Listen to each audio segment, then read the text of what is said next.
Here I see Deborah. Welcome, Deborah.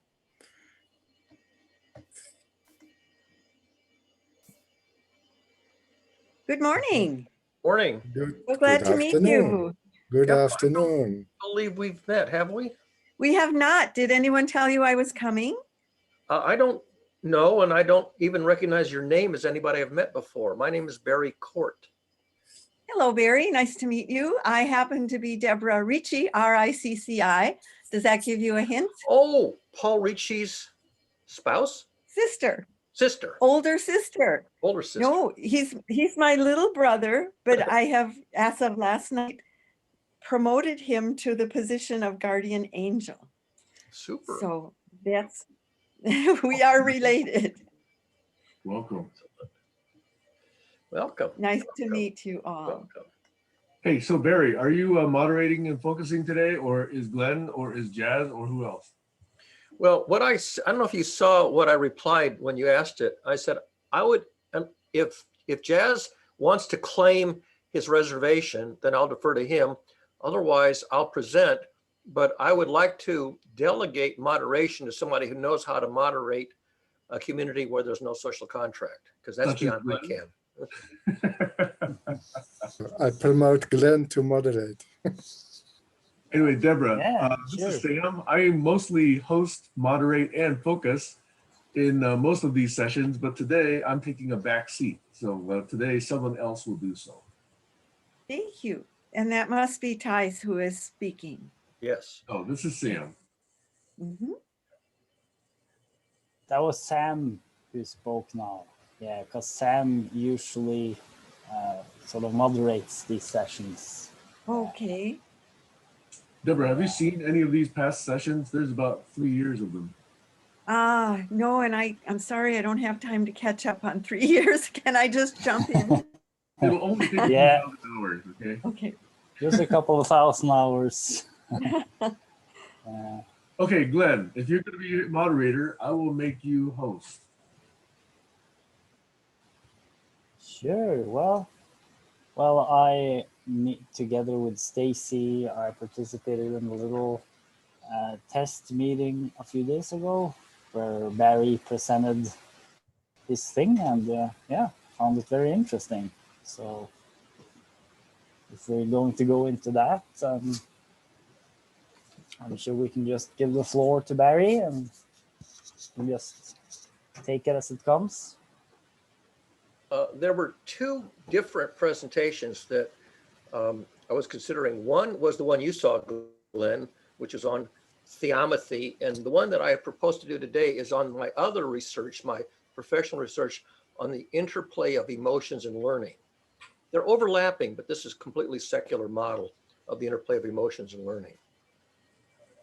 National Science Foundation funded work that's been going on for more than 35 years. That sounds very interesting. Yeah. So, and as I understood, Jess Winder didn't want to do a part 2. Oh, He did wanted to, but he took the last open slot 2 weeks ago. So I just wanted to make sure that whoever else wanted to also got a turn rather than Jeswinder taking them sequentially. So that's my suggestion. And he went along with it. So did Jess say that he's going to defer this week? I didn't hear him say that.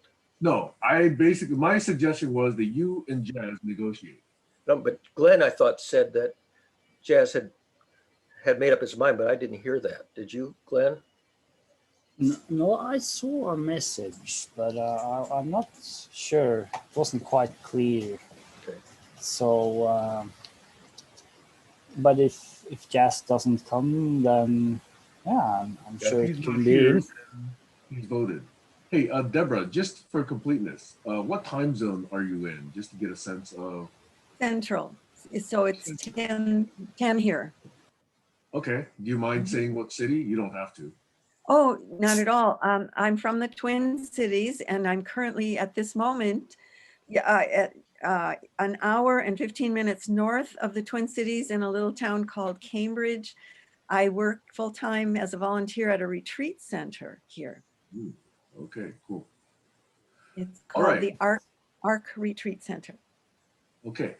Well, I will not impose any more. I will step back into the weeds. I will just say, since Jazz is not here, by default, Barry and Glenn, you are now hosts, moderators, and focusers of this session. I only reserve the last 15 to 30 minutes, depending on what we need, for kind of a retrospective on this. So I'll come back around 9:45 a.m. Pacific time, and we'll do a little bit of a roundup. Okay? And So- until so you're then, not- I am invisible and I am no one.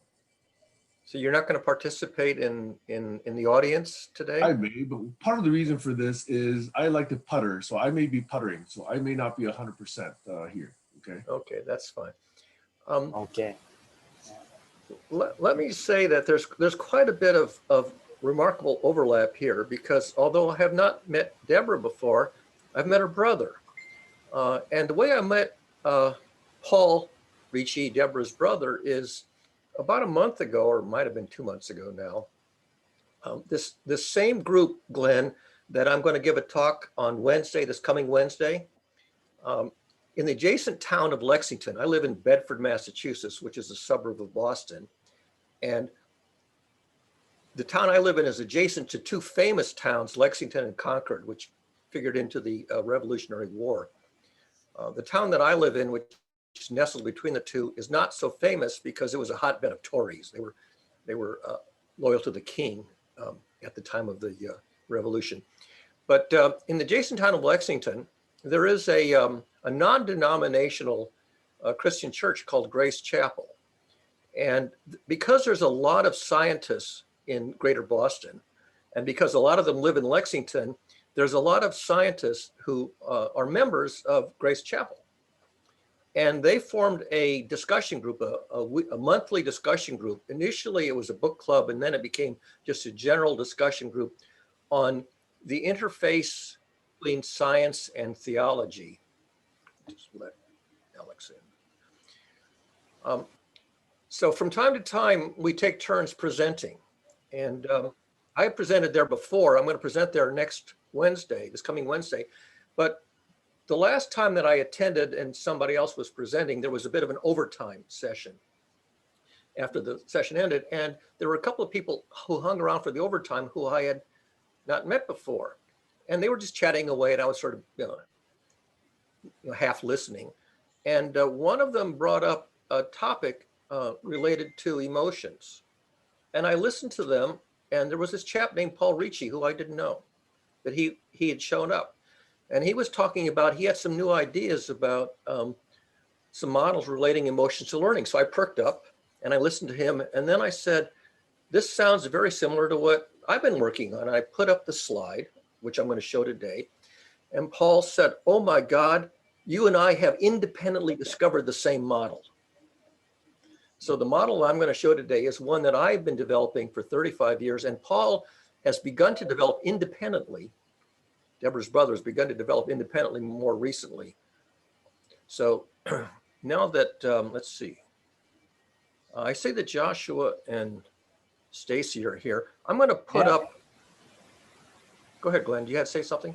Yeah, I just want to welcome Joshua and Stacy, and so today Barry is going to do a little presentation, and I'll maybe ask a couple of questions. And Sam is a little bit in the background, so yeah, it's floor is Barry's basically. Glenn, should we do a check-in like normal? We could do an optional round of check-in, perhaps. And then Deborah is here for the first time. It'd be nice to hear from you and how you found this meeting, and maybe some others want to check in as well. Sure, thank you. I had a very long talk with my brother on the phone last week and another one last night, and he graciously sent me the link to your time today. I am a retired professor of relational communication. I spent most of my career at Metropolitan State University, which is an adult learning institution since 1973 in the Twin Cities, serves all of Minnesota. I have in my retirement discovered that what I was teaching in relational communication, in fact, discovered that there wasn't even in the glossary of any of my textbooks a really good definition of relationship. In fact, there was not even listed the word relationship in the glossary of my textbooks. And thought to myself, all of these years, 35 years of teaching, I have been teaching head stuff, not heart stuff, head stuff.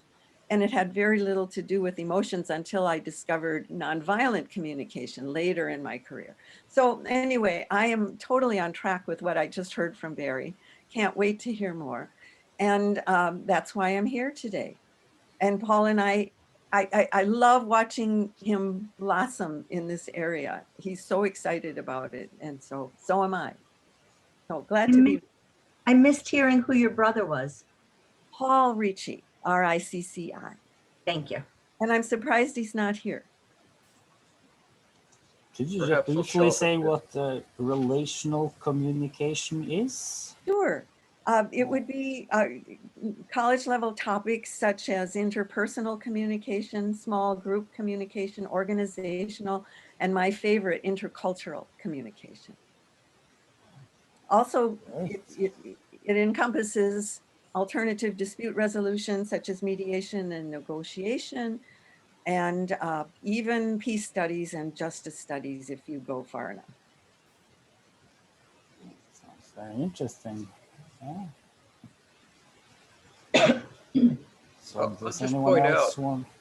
I'll just point out that those of you who know Nora Bateson, I think almost everybody here knows who Nora Bateson is. She posted an item this morning, which I copied over to the GCC page, and it's about relations. It's about interpersonal relations. It's just a brief comment, but she sort of captured the fundamental point that how important relationships are and how poorly they are studied. How much we need to study the the dynamics of relationships. Who else wants to check in? Well, I just wanted to say hi to Deborah. This is Sam Hahn. I'm invisible today. And so my first thought when you mentioned that was, I thought that was just communication, but obviously that's a pokey kind of a thought. So I just wanted to note that for myself. And I am the self-styled hybridical co-founder of something called Collaborology. And that's the study of scalable, successful collaboration. So communication is definitely a component of that. So I lean in whenever I hear these kind of things. That's one of my 6 or so different projects. This particular forum on Saturdays has been going on since about September-ish of 2017. And it's part of 4 weekly conversations, each typically lasting about 2 hours, sometimes 4, sometimes 8, every week. And so I host the one on Saturdays. Yeah, believe it or not, some do go for 8 hours, and Barry knows what I'm talking about. Okay? And Usually not. Usually it's closer to 2. by the way, none of that is mandatory. You can leave, come, whatever you want. There's almost no rules because we've been trying to figure out how to agree on certain things. So that's actually one of our themes. And so there's a Thursday session, there's a Friday session, Saturday and Sundays. So I used to host Saturdays and Sundays. Now I host Saturdays only. And now Wednesdays also has been, shall I say, taken up or allotted to Alex's topic, which he just recently announced. So anyway, that was just a little bit, just about a 1-minute intro on GCC. There's more if you like, but I just wanted to say hi and welcome. Okay. Thank you so much. And I'm so glad to be here and very anxious to hear more about each of you. And welcome to Kayla. And should also then mention today that Tyra will come in now as well, I think. So yeah, Tyra, good to see you. Yeah, should also mention to you that today we're having a little session with Barry, and he's going to talk about the role of emotions in learning. I believe.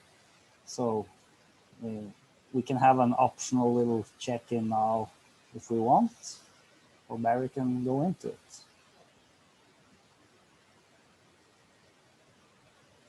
I'll check in. I'm going to have my video on for just a little bit, but I wanted to say hi to everybody and welcome to Deborah. Just as a refresher for everybody, just because I like to hear everyone's check-in too. When I was long ago getting my bachelor's, I was focusing on intercultural communication. So it's very interesting what you mentioned that not too many people do. I'm here in California, in a town called Ventura, and I'm also a Polynesian dancer and an instructor. Well, I'll probably kick up sometime soon since everything's opening up. And I also work in insurance as an operation manager. So I'm a single mom. Oftentimes you don't see me in the videos, but I try to make my presence here. And thank you guys for hosting this space, and I'm looking forward to it, Barry.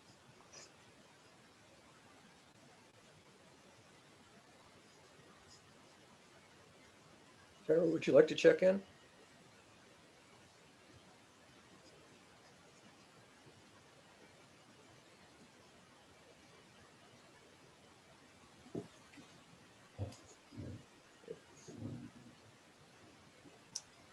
Going. Maybe I'm not sure if she heard me. I should point out. Oh, Alex has his Yeah, I'll hand up. check in. I'm for British Australia, and I've been here for 2.5 years. And I come to all 4 sessions, and I do the Wednesday session, which is Wonderful Wisdom on Wednesday. So that's my check-in, and I'm keen to hear Barry's recitation. Over. Yeah, since it's first time Deborah's here, I should mention I'm Glenn and I'm in Norway, and I've also been participating in quite a few of these from the beginning almost, but it's mostly been on Saturdays that I'm joining now because I'm working during the week. So yeah, and a lot of interesting topics we discuss here. So looking forward to today.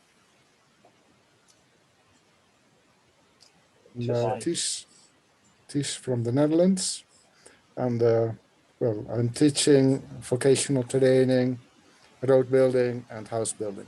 So I'm very interested in what Barry is coming to say today.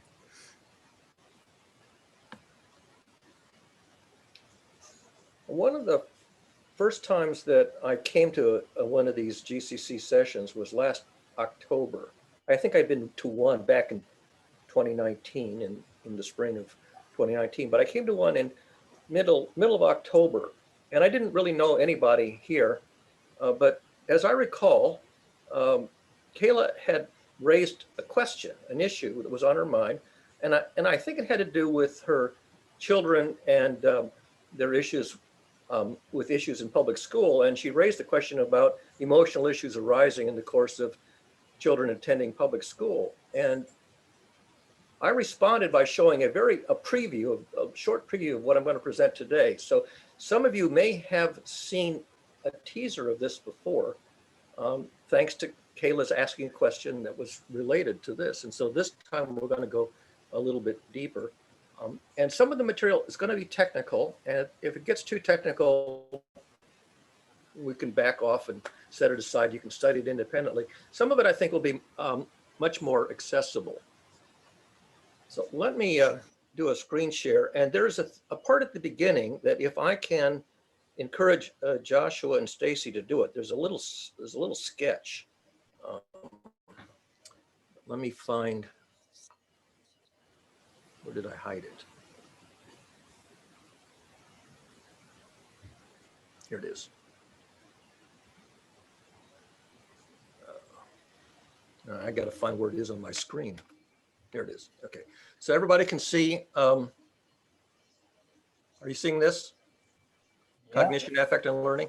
Yep. Okay.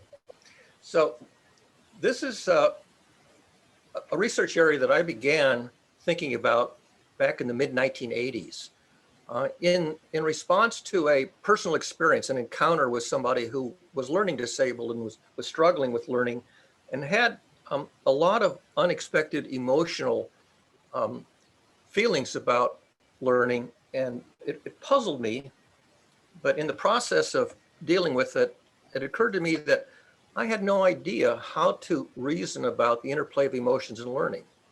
So I began thinking about it around 1985, and eventually it developed into a model, a mathematical systems theoretic model that I'm going to present today. But in order to introduce it, I would like to show you a dialogue that I wrote as kind of an icebreaker that I used to use when I was giving this talk. And let me bring that up. And if I can encourage Joshua and Stacy to enact this, otherwise I'll just read it. It's called A Conversation in the Garden, subtitled How to Talk to God. And it's about a little girl who goes for a walk in the garden. And sometimes when she walks in the garden, she talks to God. Barry, Yeah. I think I should play God and Joshua should play the little girl. Okay, fine. Is that okay with Joshua? Yeah, it's okay with me. I'm trying to read. The font is very small on my screen. I can make it bigger. I can make it bigger and then If scroll you could, it. that would be fantastic. Thank you. I need to move this out of the way. Oops, I need to move that out of the way so it doesn't block it. So a little girl goes for a walk in the garden. As she walks in the garden, sometimes she talks to God. One day, the little girl is walking in the garden. She's talking to God. She Joshua, says, this is your line. you left out she says. She says. Okay, sorry. Yeah, your thing was actually blocking it, the video that was in front of it. So I moved it down. God, can I ask you a question? God Sure. says. I love your questions. The little girl says. God, when you made me, how come you didn't just give me all the knowledge like the adults already have? God smiles. He says. Oh, my child, I gave you something far more valuable than knowledge the adults already have. And the girl says. You did? What's that? God My says. child, I gave you the ability to learn anything at all, including the things the adults haven't figured out yet. The little girl brightens and says. Oh, that's neat.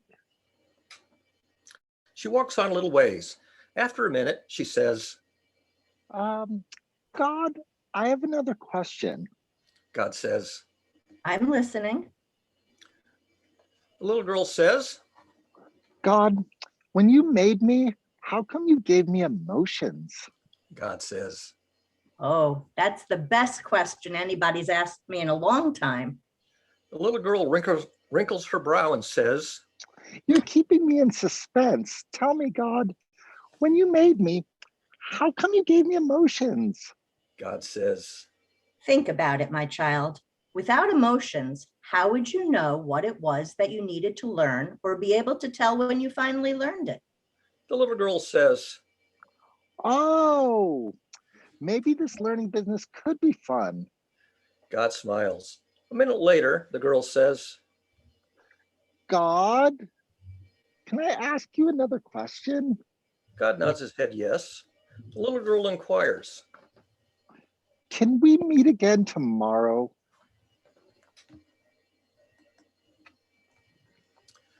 So there you have the little introductory sketch to this story about the interplay of emotions and learning. And it's clear that our species, we are avid learners. Now, all animals learn, some more than others, but you could argue that at the top of the mammalian pyramid, we really excel with the faculty of being able to learn. And we're not the only creatures who have emotions, but we have a very rich collection of emotions. So let's consider how they're related.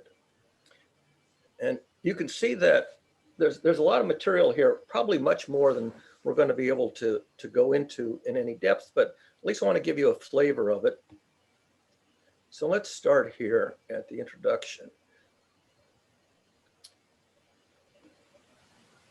So there is a dynamic process, we call it learning, that takes place as we build a knowledge base. That's all the information and knowledge that we pack into our head, and sometimes we write it into our notebooks too. The rate of learning is generally not steady. We learn in fits and starts. Occasionally we have to unlearn a misconception or two. So our learning curve does not gracefully ascend, but it has wiggles. And we're going to look at that quite a bit, the wiggles of the learning curve, as the learning process advances and retreats.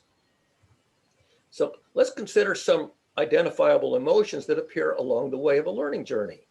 For example, curiosity, fascination, confusion, anxiety, surprise, perplexity, frustration, chagrin, despair, hope, satisfaction, and elation. So we're going to develop a model of the interplay of emotions and learning and extend the model to encompass drama theory as well. And I think this is the part that people probably relate to more than the technical part. But here's the outline. We consider that the way we construct knowledge is we build models. Now, this is especially true in science, because science is all about building scientific models. The average person may not really think about building models, but we do have mental models. Sometimes they're just in the form of stories and anecdotes. But the key idea is we're going to reason in terms of building mental models or system models. So what's learning? Well, we construct mental models, and sometimes we have errors in them, so we have to unlearn the parts that are erroneous, misconceptions. And the main core of the talk is about the role of emotions in learning.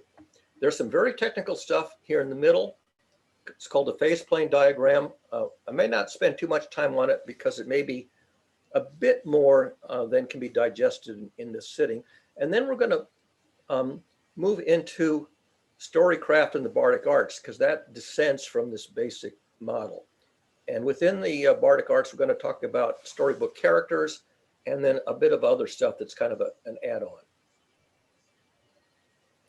So if you look at people's faces, you can often read emotions. This is, I think this goes back to when her husband, Bill Clinton, was being accused of impropriety. And so poor Hillary, the wife of the president, is having to deal with this issue. So here's a couple of pickle-faced characters. This, by the way, is a classic Christmas tree ornament.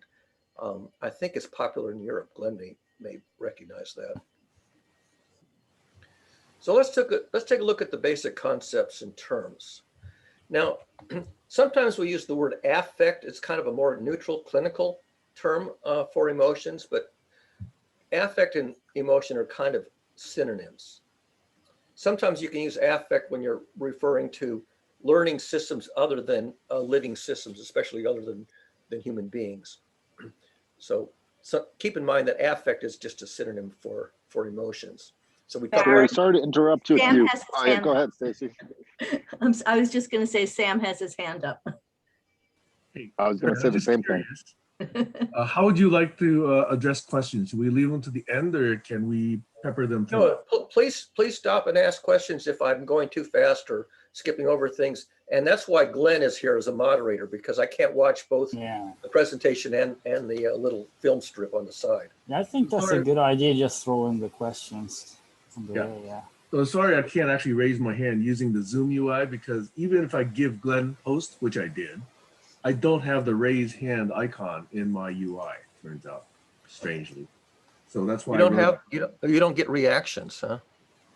Not in my UI. I have reactions, but they're limited. They're not. The raise hand is not one of them. Oh, that's interesting. Okay, should have. Yeah. So anyway, I have two questions, and I don't know whether or not they're going to be relevant or not. Okay. One is that through the story that was read by Josh and Stacy, the question is, are emotions the way to sort of focus that learning as you apply in the story, or can there be other dynamics as well? Sure.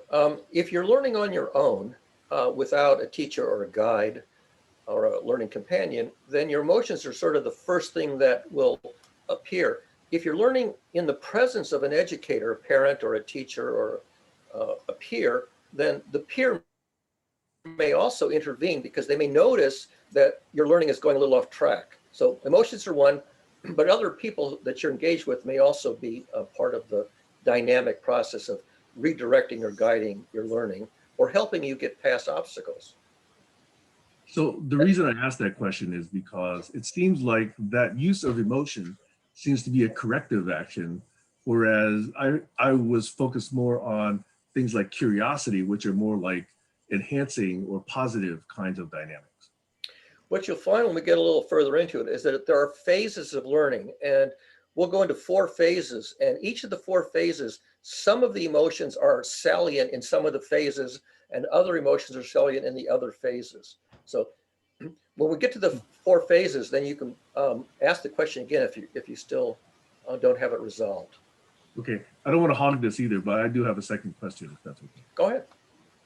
The second was, in your model of what knowledge is, that seems to me somewhat confusing, because if you include experience, then I agree with you. So I was curious whether experience is part of that as well, or whether you are distinctifying experience versus knowledge.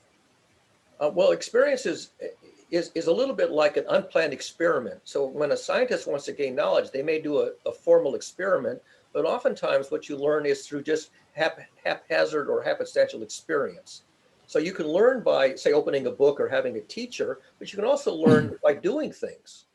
So experience is one of the ways. In fact, homework assignments are often a kind of a cross between experience and presentation by a subject matter expert. Okay, so there's a lot more there, but I'll just stop at that, just to sort of put a placeholder on that topic. Yeah. Sorry, thanks. Just a little short question. Sometimes learning is described as behavior change as a result of experience. Yes. Is that the kind of understanding you have, or? Absolutely. When you gain knowledge, you learn to do things that you didn't know how to do before. And sometimes you gain it through, like, for example, play. A lot of children just, spend a lot of time playing, and as they play, they gain experience and they learn to perform better at whatever they're playing at. So they say play is the work of the child. Usually at some point, you can't learn the rest of what you need by just playing. And so you go into more formal education to learn the stuff that would take, more than a lifetime to learn if you were only doing it by playing. Great. And Alex has a question. Alex. Just a question on the word experience. There's experience that comes from years of practice, and there's another kind of experience that is the experience a child has when they're playing. Yes. It's sometimes a boring experience because you weren't interested or it wasn't capturing your imagination. Yes. Or a exciting experience because it was great. You were learning something. But after years of study, there's a different kind of experience. That kind of experience is the kind Sam's talking about, I believe. Over. One of the things that the more you learn, the better you learn how to be a good learner.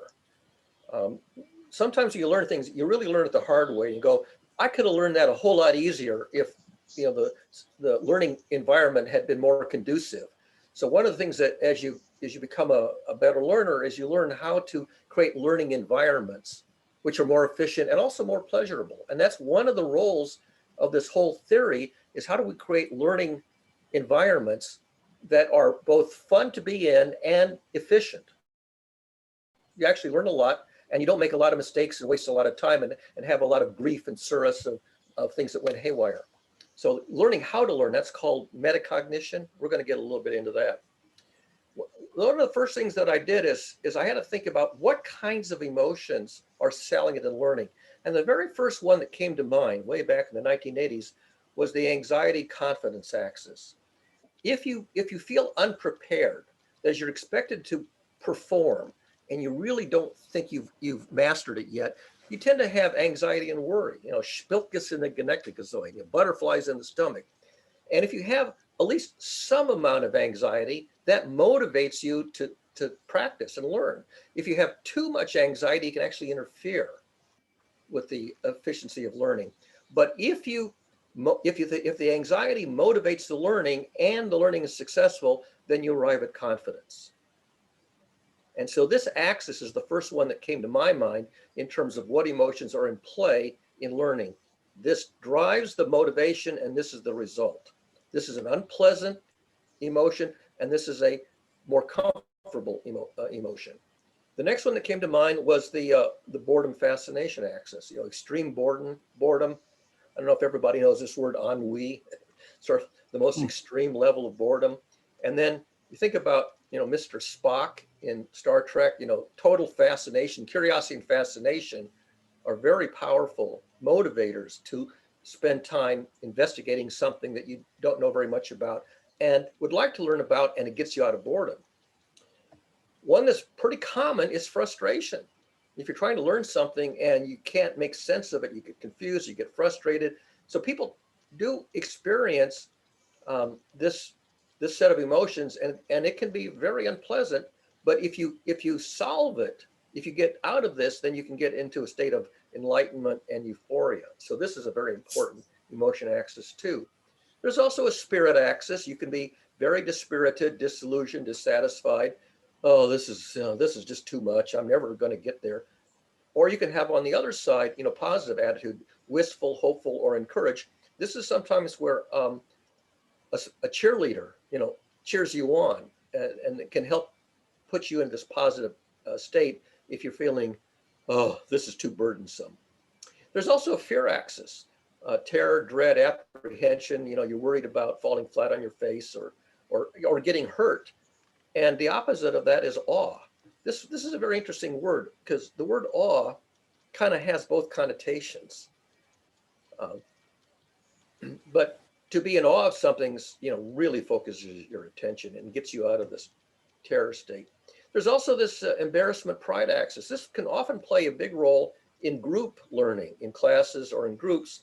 If you're learning on your own, privately, this tends not to be an issue, because you tend to be embarrassed in front of other people. If you're working alone, this tends not to be an issue. But embarrassment pride is an axis that's in play. And also, this last one that I added quite recently, contempt, disdain, dismissive, sort of a negative attitude versus appreciation, admiration, and inspiration. Remember that on Friday we do the appreciation method? So this kind of fits into the Gertrude's Friday model. So these are aversive emotions. This tends to drive you away from the learning process. There's kind of a neutral in the middle, and then appetitive. These aversive appetitive terms come from psychology. Aversive drives, no, I don't want to go there.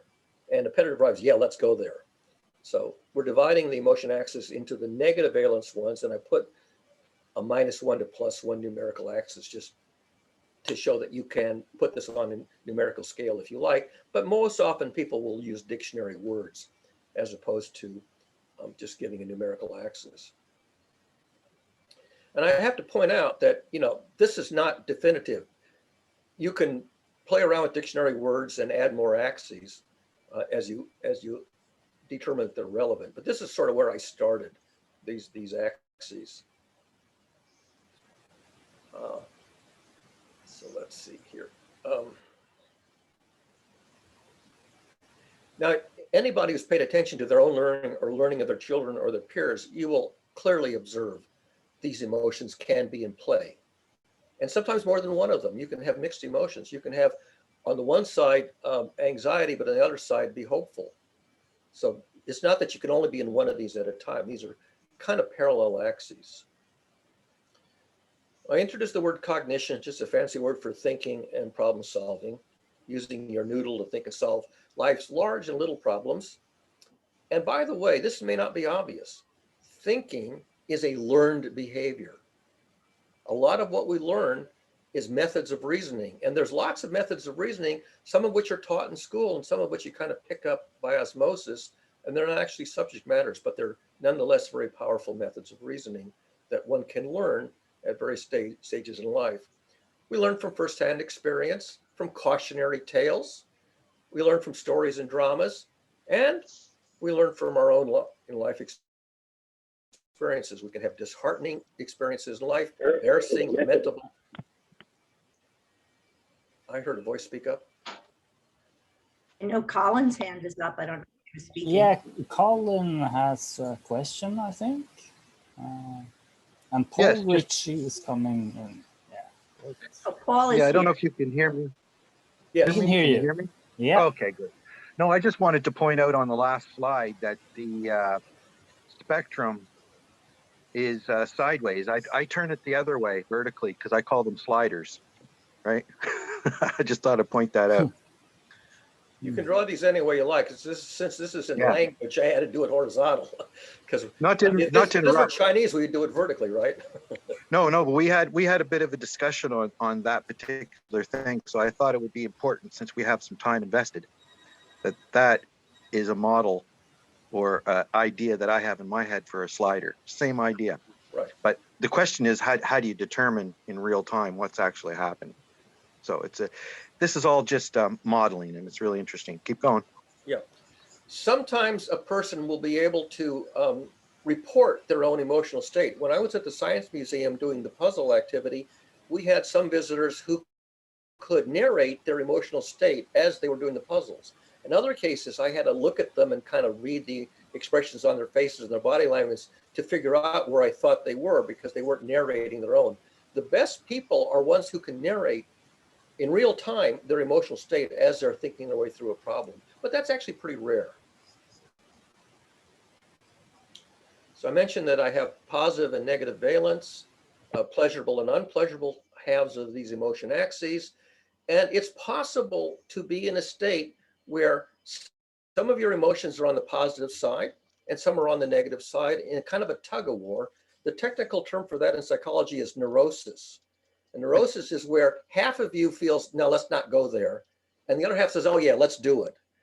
And so that kind of tug of war is not uncommon. If it's a really strong tug of war, it's called a neurosis.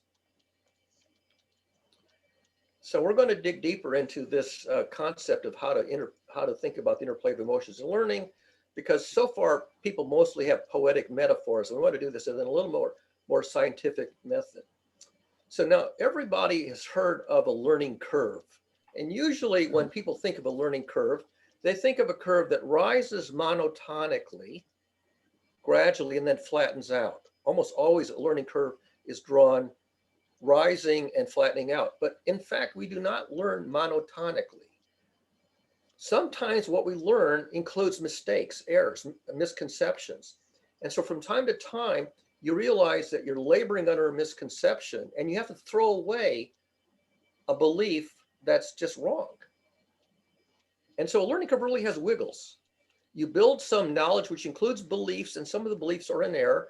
And from time to time, you throw away some of what you believed because it was a fairy tale, wasn't reliable. And then you have to replace it with a more precise model that gives better predictions, fits reality better. And so you have these wiggles. Now, when you put real curvature in a learning curve, not just a gradual learning, but this concave where it turns down and convex where it turns up, this is where emotions arise. When you're laboring under a misconception and your expectations aren't being met, things are turning out other than what you were thinking is going to happen, your emotions go negative. You're disappointed, you're confused, you're surprised.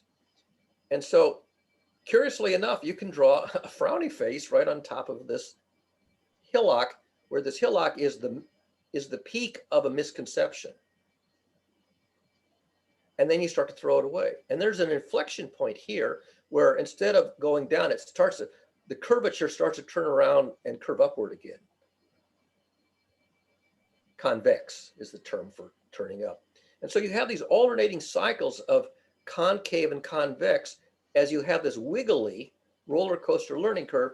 And when it's turning up, your emotions go to the positive side. This is the big conceptual breakthrough. Learning curves are non-monotonic, they wiggle, and the emotions are in the wiggles. So we call that the roller coaster learning curve. Hey, Barry? Yeah.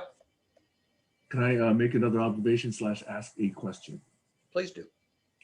So not to really be too obtuse, but What is that vertical axis? What is it metricizing? What is it measuring? This is everything that you know or believe and rely on, whether it's accurate or not. Okay, so the reason I asked that question is because, as you say, many of these graphs are drawn asymptotically, as if they level out Yes, and reach some sort of a maximum. yes, There's a way in which I prefer to see it, which is that even though the body of knowledge, if you write it down, may be less and less as you grow with time, the insights and the profundity of what you're actually coming up with is actually much deeper because you have a much deeper understanding of what's going on. I'll give you one example, okay? Let's suppose that, you're Archimedes or somebody and you invent arithmetic, okay? And I forget who exactly invented arithmetic. It was probably Archimedes. Pythagoras, maybe. Let's suppose you discover a lot of things about numbers and integers and rational numbers and irrational numbers, but all of a sudden, okay, because you generated all of this stuff, all of a sudden somebody says, what about I? Yes. And then all of a sudden new dimensions of study Yes. are immediately enabled simply with the introduction of one new symbol. Yes. So I prefer to think of it as not asymptotic, but almost exponential in the profundity of what can be learned. Yes.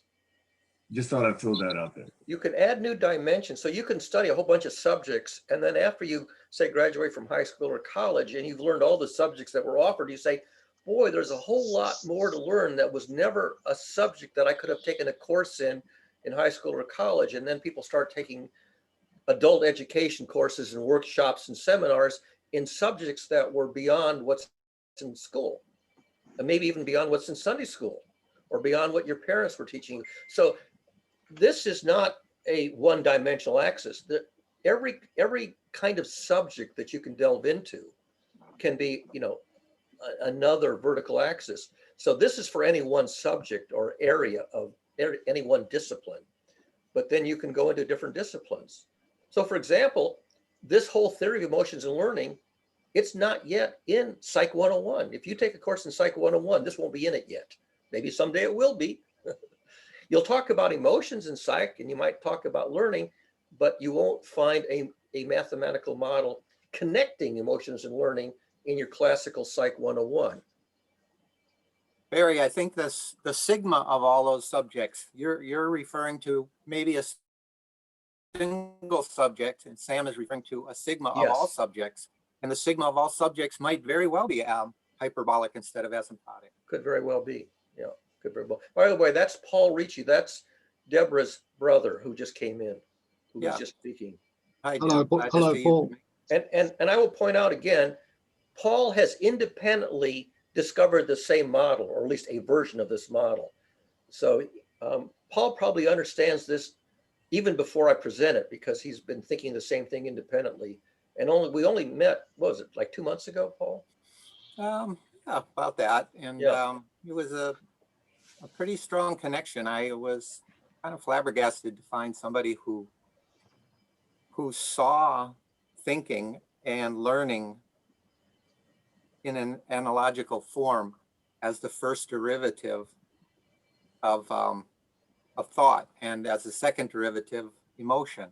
In other words, the derivative of learning is emotion, and you have it in your chart. You could go to it. Yeah. And those are exactly the same derivatives that Newton has created for the laws of motion, both linear and circular or iterative, I'm calling. And that our overlap was so striking that it kind of forged our friendship. And I very much hope to continue what you've started, and what we believe together is very important. Paul is quite a bit younger than me, so he's going to take this to the next level. But you see the slope here, what they call the first derivative is the slope, and what they call the second derivative is the curvature. And that's basically calculus, but we'll get to that in a minute. Yeah, just wanted to before show we continue, I think Alex and maybe Colin has a little question. Alex go first? Well, I was just looking at the experience that was mentioned earlier and the linear form of learning compared to experiential, emotional types of learning. There's a stage where the teacher appears as a person's experience grows. It's like saying when the student is ready, the teacher will appear. And it comes with a learning that's an experiential effect of realizing something they've been looking for years and suddenly realizing what it was. Yeah. It's an awakening moment, an opening of the chakras or something like that that allows all this emotion to flow in and out in a non-monolithic fashion sort of thing. I confuse me words and language because I'm not a professor. I'm only a generalist and I didn't complete my degree. Over. We're going to get to what Paul mentioned just in a minute, but let's work our way down. Kind of. Did the Colin have? Did you have Was there another something? question that I didn't get to? I'm not Yeah, sure. just a compliment to follow up with what Sam was mentioning about the y-axis. And I guess to me, from what you say, that seems like the assumed wisdom axis. And you could put a star that assumed wisdom is not to scale. As another add-on thought, I see a lot of people in this group have similar ways of having learning and awareness and sense making very important. And, you know, I see parallels between that graph as being a learning journey, or and you could think of it as having a knowledge trail associated with it. And that's where my idea was sitting, where I wanted to juxtapose some ideas. But that's fine. I just wanted to, in this forum, I think it's quite clear to point out these inflection points where I think we misunderstood each other, ironically. I think you can think of the knowledge as the area under the curve. The wisdom. We'll Yes. get to wisdom later on, Colin. Assumed wisdom. There's I a understand how chart. you can say that. Yeah. There's a Go chart. ahead. Go ahead. There's a chart later where I will show you the connection between knowledge and wisdom, but that's a little bit later in the talk. Great. Keep I have a going. question. Alfred. So Yeah, right now maybe it's knowledge Stacy. plus experience. Somebody Stacy else has have a a hand up? question. Somebody Just real quickly, based on what I've seen so far, is there evidence to suggest that glass half full people are better learners? Glass half full, better learners than, what's the alternative? Yes. Glass People half- who Don't have glass. Because people who are inquisitive. that would be a hypothesis to me that would make sense based on what, you know, you're showing about emotions. Because I think glass, they- go ahead.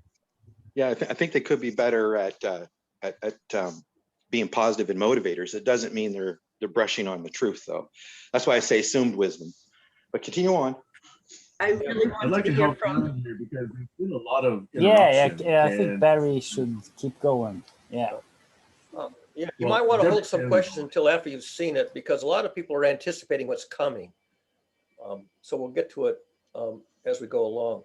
Let's see, where are we here? So I introduced this concept of learning is a roller coaster, ups and downs. And I showed you the frowny face and the happy face, which is sort of the visual. I mean, if Joel were here, he'd love the geometry of the convex, concave, frowny face, happy face parts of these roller coaster learning curves. And as I said, we're going to get into understanding these phases a bit later, but let's talk about what do we mean by knowledge? So I said, I define learning as the acquisition of knowledge over time. So say at the beginning of the day or beginning of the year, you have some amount of knowledge, and then some time goes by. Like I would come home from school and my father would say, Barry, what did you learn today? What increment of knowledge did you gain in the course of one day? So learning is really the rate at which you gain increments of knowledge over increments of time, which is first derivative or speed in calculus. So that's pretty obvious. But then what's knowledge? And this is where you can vary depending on your walk of life. In science, we tend to think of knowledge in terms of concepts, mental models, theories, beliefs, hypotheses. They can also just be anecdotal life experiences, but that's a little bit harder to work into this model. So I'm sort of sticking with the scientific concept of something that a scientist could present, or an academic professor could present as a chunk of knowledge that can be shared with the students. So is that independent of whether it's true or useful then? Oh yeah, because if you go back to teachings, textbooks, or whatever in the past, you'll find a lot of stuff there that that has been discarded over time. A good example, if you've heard of it, is the phlogiston theory of heat. Before they discovered oxygen, the chemical element oxygen, they had this model of heat that Joseph Priestley proposed called phlogiston. Turns out there's no such thing as phlogiston. Phlogiston is the absence of oxygen. It's like you're dancing, but you don't have a dance partner. The phlogiston is the missing dance partner. Oxygen is the missing ingredient in combustion. So he had a sort of a backwards model. And so from time to time, we have theories, models, which are overthrown. And I think Deborah had a question as well. It's one I should save till the end, but it had to do with process and content of the learning. So I will save that. Yeah, save that to the end, because we'll do, once I get through the material, we'll do discussion of things that are not here. So we know from direct experience, learning is not error-free. We adopt misconceptions and erroneous beliefs, and we struggle with them for a time before diagnosing and correcting mistaken beliefs. And sometimes mistaken beliefs can last a lifetime. They say that physics advances one funeral at a time. Sometimes mistaken beliefs will last for many generations, millennia even. Well, I think we can look at it as provisional until such time. Yes, it's lasted so long that we no longer doubt it. And that's kind of how it organically grows. Right. And that's why we use words like hypotheses and theories. We try to use words in science that remind us that these are provisional or temporary and are liable to be overthrown. Right. Okay. Now, so as Sam pointed out, the store of knowledge or reliable beliefs can rise and fall over time. You can have a set of reliable beliefs and then have experience in life that throws them completely, into a cocked hat. Sometimes you can have very powerful beliefs that simply fail at some apocalyptic experience, and you go, holy shmoly, we've been living a lie for millennia maybe. So the hills and valleys, in this one I draw very dramatic hills and valleys so you can see them, but quite often it's the bunny slopes. You can have very gently rolling hills and valleys where you can barely notice, the change in the rate of learning. And it may be so subtle that, it's you don't even bother to mention it. But sometimes they're very precipitous cliffs.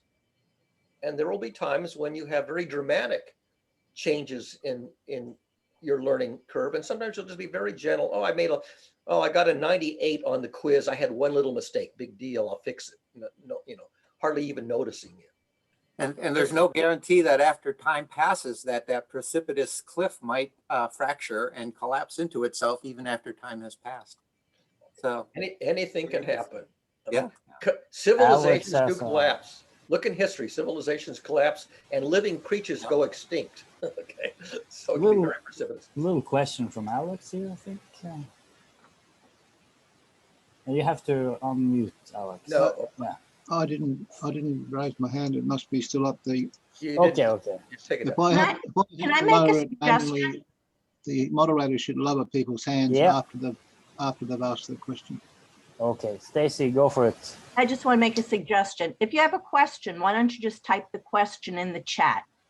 Yeah, that's a good idea. Or at least they. Tyra has raised her hand, I see. But yeah, maybe Tyra, you can ask the question now. Yeah. I might be jumping the gun a little, Barry, so forgive me, but you had mentioned learning in the context of believing something that may not be true, and then people stop questioning it. How does superstition play into learning? Superstitions can really shape a culture and can cloud that sense of learning. So, and it can also cramp curiosity. So I'm wondering what your thoughts are on how superstition has affected learning throughout the centuries. It can Thank be you. very dangerous. Look at what happened in the witch hunts in New England a couple of centuries ago. People who have superstitions will act in very, very unbecoming ways, to use a gentle term here. They will behave in ways which don't make any sense, but they think they make sense because they're acting on a superstition. And you can have holocausts. You can have terrible things happen because people are operating under superstitions. So it's important to identify and overthrow them. And that's what a lot of academics try to do. They try to overthrow superstitious beliefs because they can be dangerous both for the individual and for other people around them. Now, some superstitions are sort of like, fairy tales. It's not a big deal. It doesn't really affect anybody's well-being. But if it does affect people's well-being, then yeah, you want to identify and overthrow superstitions. And it ain't easy. Old wives' tales and whatever you want to call them can pervade a culture and oppress people. You can oppress minorities because of superstitions. And we've seen it in this country, and we've seen it around the world. Okay, so Sam, did you have a question? Yeah, I want to riff on your notion that superstitions can be dangerous, and thanks for that question, Tyra. Because to me, the problem is that superstition is not dangerous. The people who believe the superstition are not the ones at risk, according to that superstition. It's other people. Yes. So from the standpoint of the person holding the superstition, they're quite fine. They're living life fine. They're hanging people right and left, but they're not in danger. It's other people who are in danger. So when you have these false beliefs, it's not sufficient, in my opinion, just to say, oh, it's a danger. The question is often it's not a danger to those who hold it. That's right. And that's the problem. Although eventually, when you have the apocalypse or whatever, where your whole system collapses, then it becomes a danger to the people in power who are operating under superstitions, but maybe not in their lifetime, maybe in their children's or grandchildren's lifetime. Many more since many more people will die in that process. Yeah. I'll just leave it at that. Thanks. So just to reinforce, so the roller coaster travels through any number of emotional states along the way. We mentioned curiosity, fascination, surprise, anxiety, confusion, bewilderment, frustration, anguish, chagrin, hope, perplexity, elation, satisfaction, confidence. And part of the story here is just coming up with a vocabulary of comprehensive words to name emotional states. This is part of emotional intelligence, is simply having the vocabulary at hand and being able to name the emotional state without having to act it out. Children will act out an emotion because they can't just say, oh, mommy, I'm angry, or mommy, I'm confused or frustrated. They'll act it out. So part of emotional intelligence is learning to recognize an emotional state and simply mention it rather than acting it out. And that's a lifelong process. So just to summarize those emotional axes, these are the extremes. We had the anxiety confidence axis, we had the boredom fascination axis, we had the frustration euphoria axis, dispirited encouraged, terror enchantment, humiliation pride, contempt and inspired.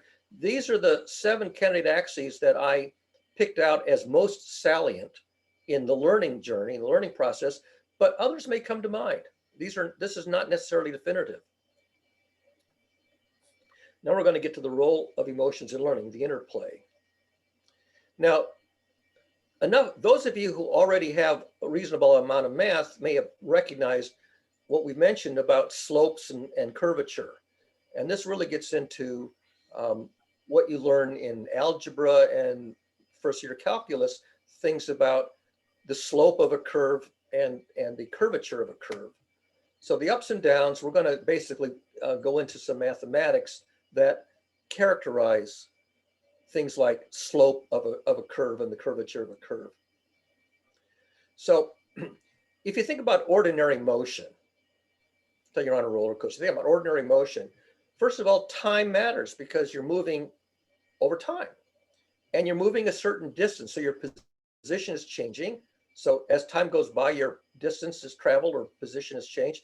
And you have a rate of motion, velocity or an acceleration. So if you get in your car and you're sitting in your driveway, your watch is running, but you're not moving. Then you put your foot on the gas and you start to gain some speed. Your speedometer says you're going 20, 30, 40 miles an hour. And as you gain speed, you call that acceleration. The pedal that changes your speed is called the accelerator. And of course, the opposite one is the brake. So everybody who drives a car has a pretty good gut feeling of time, distance, velocity, and acceleration. And you can appreciate these things if you've never taken the calculus. All that Newton did in the calculus was work out the mathematics of how these are related. But those 4 parameters, this is important, they're not independent. Velocity is the time derivative of position. This is a term from calculus. And acceleration is the time derivative of velocity. So these are terms that you will learn if you take freshman calculus. But all you need to know is that when you're accelerating, your velocity is changing over time. That's the basic idea. And you can do a little demonstration. I could take, a little object like a mouse and do a simple demonstration of moving a mouse across the table and say, I can have a speed, I can have it speed up, slow down, and change direction, and do a little demonstration. I'm not going to do that here because I don't think it's necessary. But one of the powerful tools of mathematics is once you have a model of ordinary motion, you can plot these parameters, time, distance, velocity, acceleration, in interesting ways. And one of the most interesting ways of plotting them is what's called a phase plane diagram. And even if you've taken college calculus, you may not have ever been exposed to this. Some calculus courses include it, some don't. And if you do it in 3 dimensions, it's called a phase space model. This is a very useful diagram. And if Joel were here, I think he would love the geometry of this. We're going to get to it. This is the deep technical part. If this goes over your head, don't worry too much about it. It's just taking the math as deep as you can and still be able to follow it. So we're going to analyze ordinary motion, time, distance, velocity, and acceleration, and we're going to analogize that to a learning journey. In learning, you still have time. Gaining ground is now gaining knowledge. The rate of gaining ground is now called learning, and we're going to show is that what you call acceleration in ordinary motion turns out to be emotions in the learning journey. Now I'm going to skip this one and come back to it because I want to show you this analogy again. So here's ordinary motion. You've got time, distance, velocity, acceleration. And by the way, if you continue to study motion, there's 2 more time derivatives called jerk and jounce. Imagine that you're driving your car and you slam on the brakes. And you don't just slow down gradually, you slow down and your car jerks to a halt. So that's extreme acceleration. It's called jerk. If you look at an animal that's jumping, like a gazelle, it will jump down, but instead of going splat on the ground, its legs will act as shock absorbers and it'll jump back up. It's a jump and a bounce. So these 2 terms are actually part of the mathematics of ordinary motion. We mostly pay attention to the first 3 or 4, but this is in there too. Now, if we say, can I borrow all this mathematical stuff and apply it to a learning journey? Here's the mapping. Time is still time. Gaining ground is gaining knowledge. The rate of gaining ground is the rate of gaining knowledge. So there's the analogy. Velocity maps into learning. This is key. Acceleration maps into emotions. This is the idea that Paul and I independently came across, that you can map acceleration to emotions. What you call jerk is what we call shock. I'm shocked. It's a sudden observation that just totally upends you. And then jounce is called resilience. If you've been reading the literature about how to recover from bad experiences, they talk about resilience. And that maps to jounce, which is jump and bounce. It's like an animal jumps up in the air, instead of landing splat, they absorb the energy and jump back up. In fact, they make running shoes that are designed to be springy. So they absorb the energy when you hit the ground, and then you release the energy when you on your next step. So let's go back to this rather complicated deep part, which is called the phase plane. So remember we said that we're mapping, well, in a traditional phase plane, you map velocity on one axis and acceleration on the other to make a four-dimensional or a two-dimensional phase plane. We're going to do the same thing, except we're going to put, instead of velocity on this axis and acceleration on this axis, we're going to put emotions on this axis, positive valence and negative valence, and we're going to put constructive learning, gaining increments of knowledge, going up, and unlearning or discarding errors going down. So this is called a phase plane, and it comes from ordinary motion. If you put velocity on this axis and acceleration on this axis, it's the same diagram. So in quadrant 1, you have positive emotions. You're just starting out and you're building your initial mental models. You're playing or you're learning and you're building your concepts very naively. But you're saying, oh, this is cool. I'm gonna play with this and learn about it. But along the way, you either have some gaps or some misconceptions that got mixed in. And as soon as you have some gaps or bugs in your initial knowledge, you begin to realize that things aren't acting the way you anticipate. Things are a little bit other than what you thought was going to happen because your knowledge is incomplete or it's got an error in it. So when you notice that things that you anticipate aren't happening, you end up over here in quadrant 2. Some of your emotions go negative: confusion, surprise, disappointment. What the hell, what am I doing wrong? So quadrant 2 is where your negative emotions are beginning to tell you that you didn't do 100% job of building your understanding.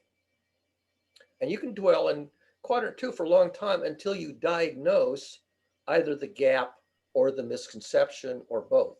If it's just a gap, you can go back and fill in a gap. Oh, well, there's a detail I left out. I wasn't paying attention to some detail, and that was the difference that made the difference. Let me add this detail and go back over. And finally, I get to the point where I don't have any gaps, but I may have misconceptions. If you have a misconception, you have to throw it away. And that's unlearning. That's discarding the cutesy belief that's just wrong, that doesn't belong, that's leading you astray. This quadrant 3, I call that the dark tea time of the soul. Oh, I can't believe I labored under that stupid misconception for so long.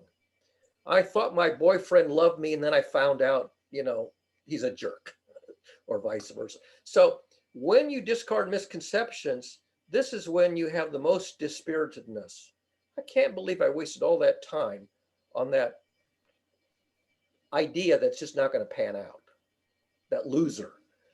So quadrant 3, dark tea time of the soul. Now, here you have to mourn your loss.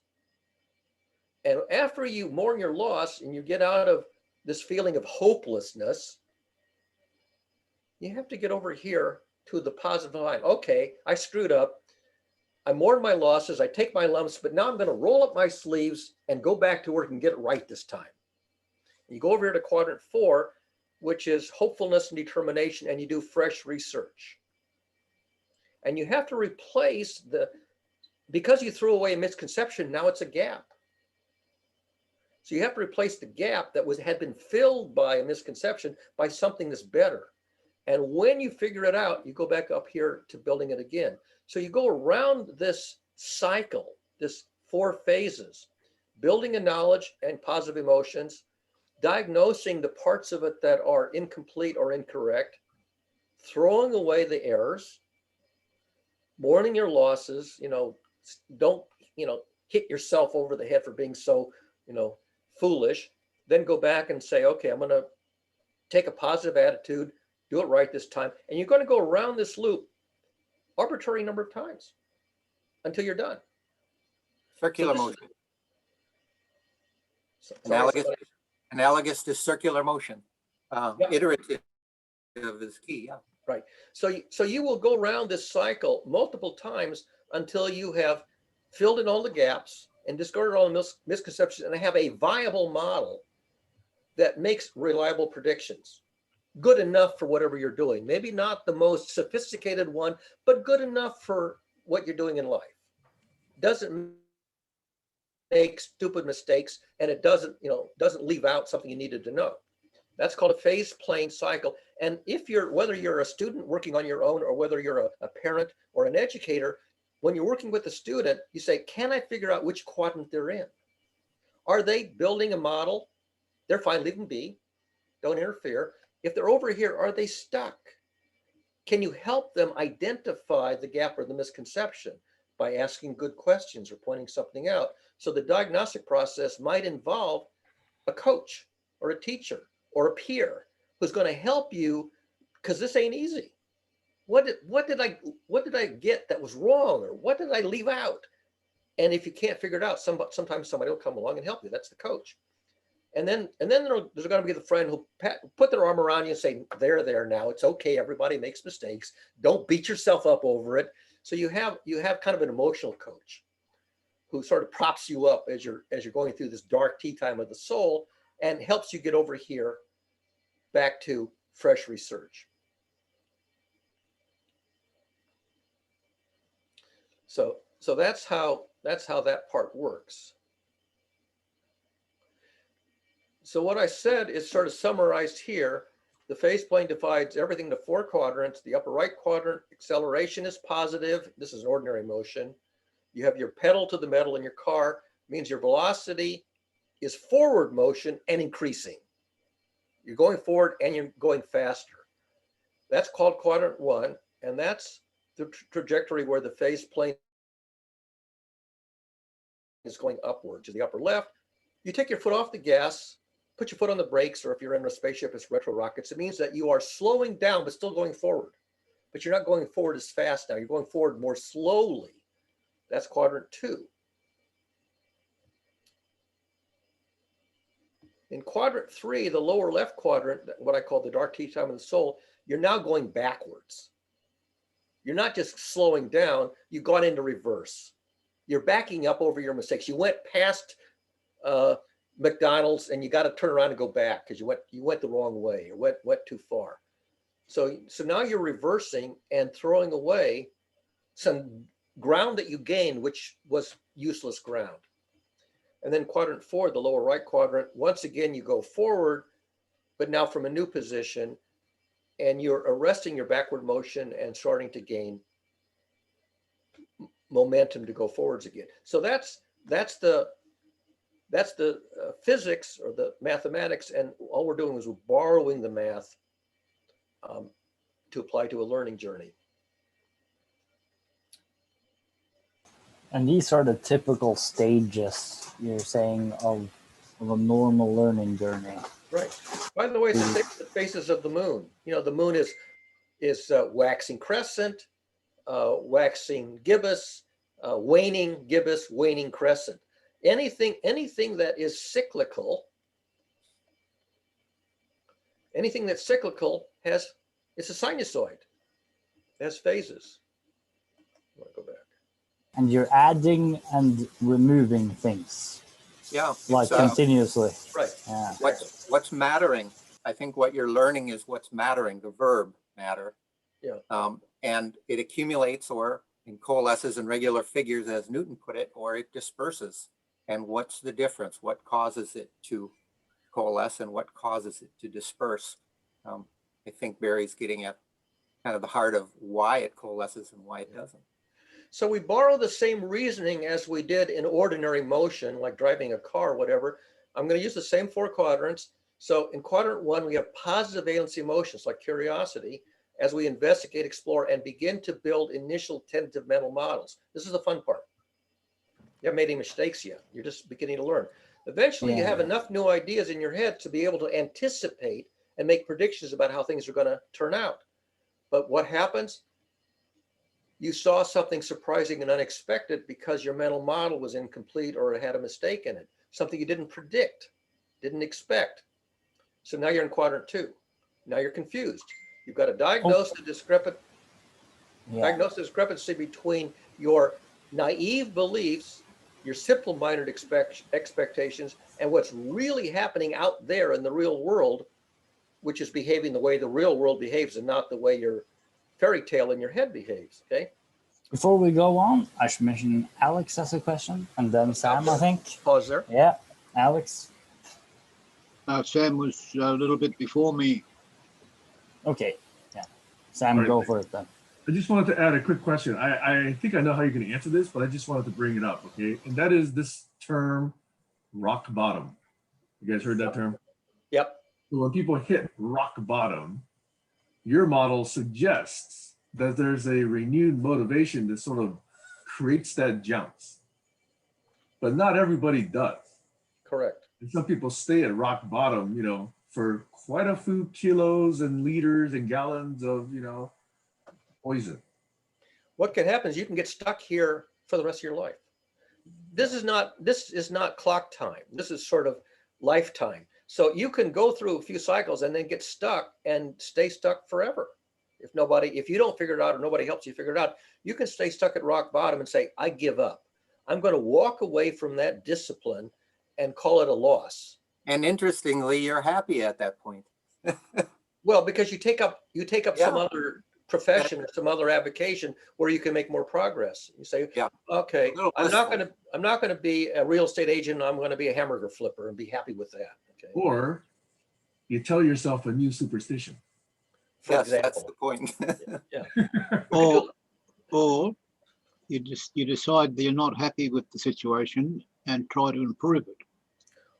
That's the jumps, but not everyone has that. Yeah, not everyone has. And this is why emotional intelligence is so important, because you learn the option. You don't have to get stuck. The thing is that the general model of a learning journey includes these recovery phases. And if you appreciate that there are these recovery phases, then you say, oh, geez, I know where I am. I got stuck at rock bottom, but that doesn't mean that there isn't a way out. Yeah, you still have some momentum in the energy that brings you to the bottom. It's kind of like hitting the hyperbolic trajectory of an orbit, and the orbit of the gravity of whatever it is you're orbiting around swings you around in the other direction. So it's not like you just fall and hit rock bottom without any grace, right, Barry? Yep. You tend to have a gradient. You might observe that there is some fabulous person out there who's overcome this, and they're a performer, or they've written a memoir. These inspirational stories, you see a lot of inspirational stories of people who overcome all kinds of adversity. There's a guy at MIT who used to go rock climbing, and he got stuck in very bad weather, and he froze his legs. He lost his legs rock climbing in very bad weather. He went to MIT and invented high-tech artificial legs. Very famous guy at MIT. Hugh Herr, H-E-R-R is his name. He now wears high-tech artificial legs, which are better than human legs. And he can rock climb again. That's good. Colin, I think that's a good question. Yeah, See. thanks, Glenn. Yeah, I see what you guys were just talking about, the in the what I call the journey map. There's two ways to take a break from the learning loops or moving on to alignment with other people. So you can stay in learning in the iterations that you're in, because you're in a course, or that's your career, or a map could be for a different thing, as Barry says. One could be for your painter, or anyway. The interesting thing to note is that if you do have that option and see that option, which is the feedback loop in my map, to go from the positive quadrant to when you've fallen out of the positive quadrant, you realize it, and you need to go possibly get some spiritual or emotional support. So it loops back to the beginning of the map where you've committed, and it's kind of like a wishing well. It has the message, do good and be good from the COI. So there is a lot of things that match up. The other way is to just say, like you say, I'm done with this. I don't want to do this for a career. I thought I wanted to be a doctor, but I don't. Jump so out you of might the just, you might eject, Right. or you might take a break. So those are the two. You're right. It's and by having those options visible, it could help somebody be more mindful in their journey. You're right. but you may carry the sadness for the rest of your life as a piece of emotional baggage.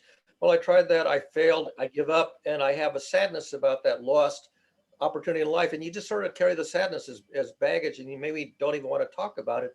But the other alternative is, you know, roll up your sleeves and go back to work and maybe get some help. But yes, you can just jump out of the system and say, I don't want to talk about that part of my life anymore. That was a lossage. And Tyra I has guess a question. The thing is to be able to make sense of it, and each case is a bit different. So it's interesting to have tools that you can try to relate a model that someone like Tyra, who is my challenge, to have her understand me. Anyway, go ahead, Tyra. All right. So to pick up where we left off. Tyra has a question. Oh, did Tyra have a question? Okay, yeah. Go ahead, Tyra. So Barry, this is bringing up the experience that I'm having. I'm working weekly with a young girl, first grade, as a Zoom facilitator. And she's very bright, sparkly, a joyful learner, and she is very teachable. But the moment mathematics come up, she completely tunes out. And I recognize this behavior from my own experience in learning math. But I find it very fascinating that before she's even gotten her feet wet with it, the sheer sight of just the numbers or the idea of counting the numbers, I lose her focus. And I'm using a lot of tricks to try to make it more visual for her rather than squares. I tell her to pretend they're strawberries. And when she's able to use a visualization that she can relate to, I can bring her back in. But what my question is, why is it in this? So she's already has a negative effect. She's already frustrated, and she's really willing to completely give up. So I'm wondering how that starts at such a young age. It could very well be an early experience where she was not only not doing well, but was actively discouraged by an adult or peer that says, just give up, you're never going to do this. You can really turn people off by giving them negative feedback instead of shepherding them through this difficult passage. You can easily just throw up your hands here, especially if you're getting negative feedback from a would-be educator. And if that happens early enough in life, you learn that's the rule. The rule is if you get here, throw it, walk away.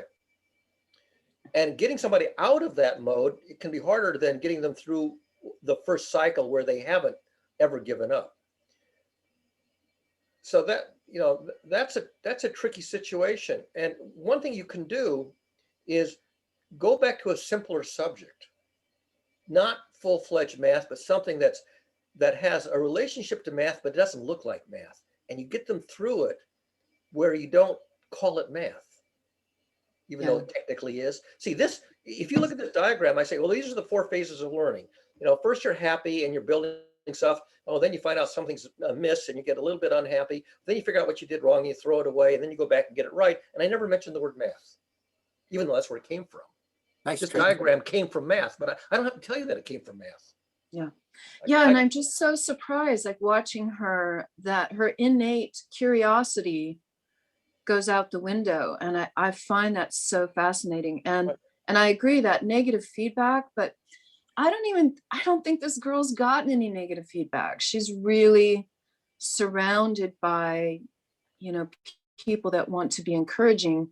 And it feels more like just an intrinsic reaction, not so much a reaction based on environment. Could they be pushing her beyond the level which she should be operating at? That could be.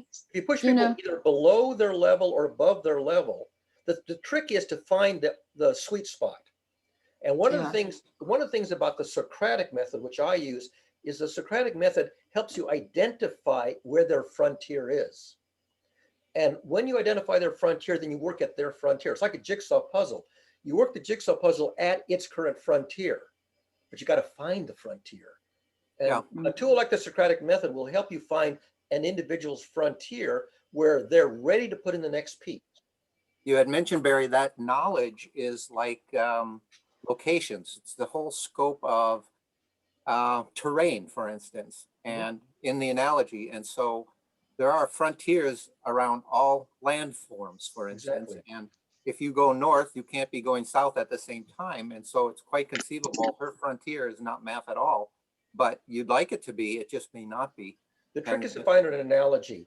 If you can find something that's analogous to math but isn't called math, and notice up here in this learning journey, this curve can be distance traveled at some speed and acceleration, but I also said it's just a learning journey.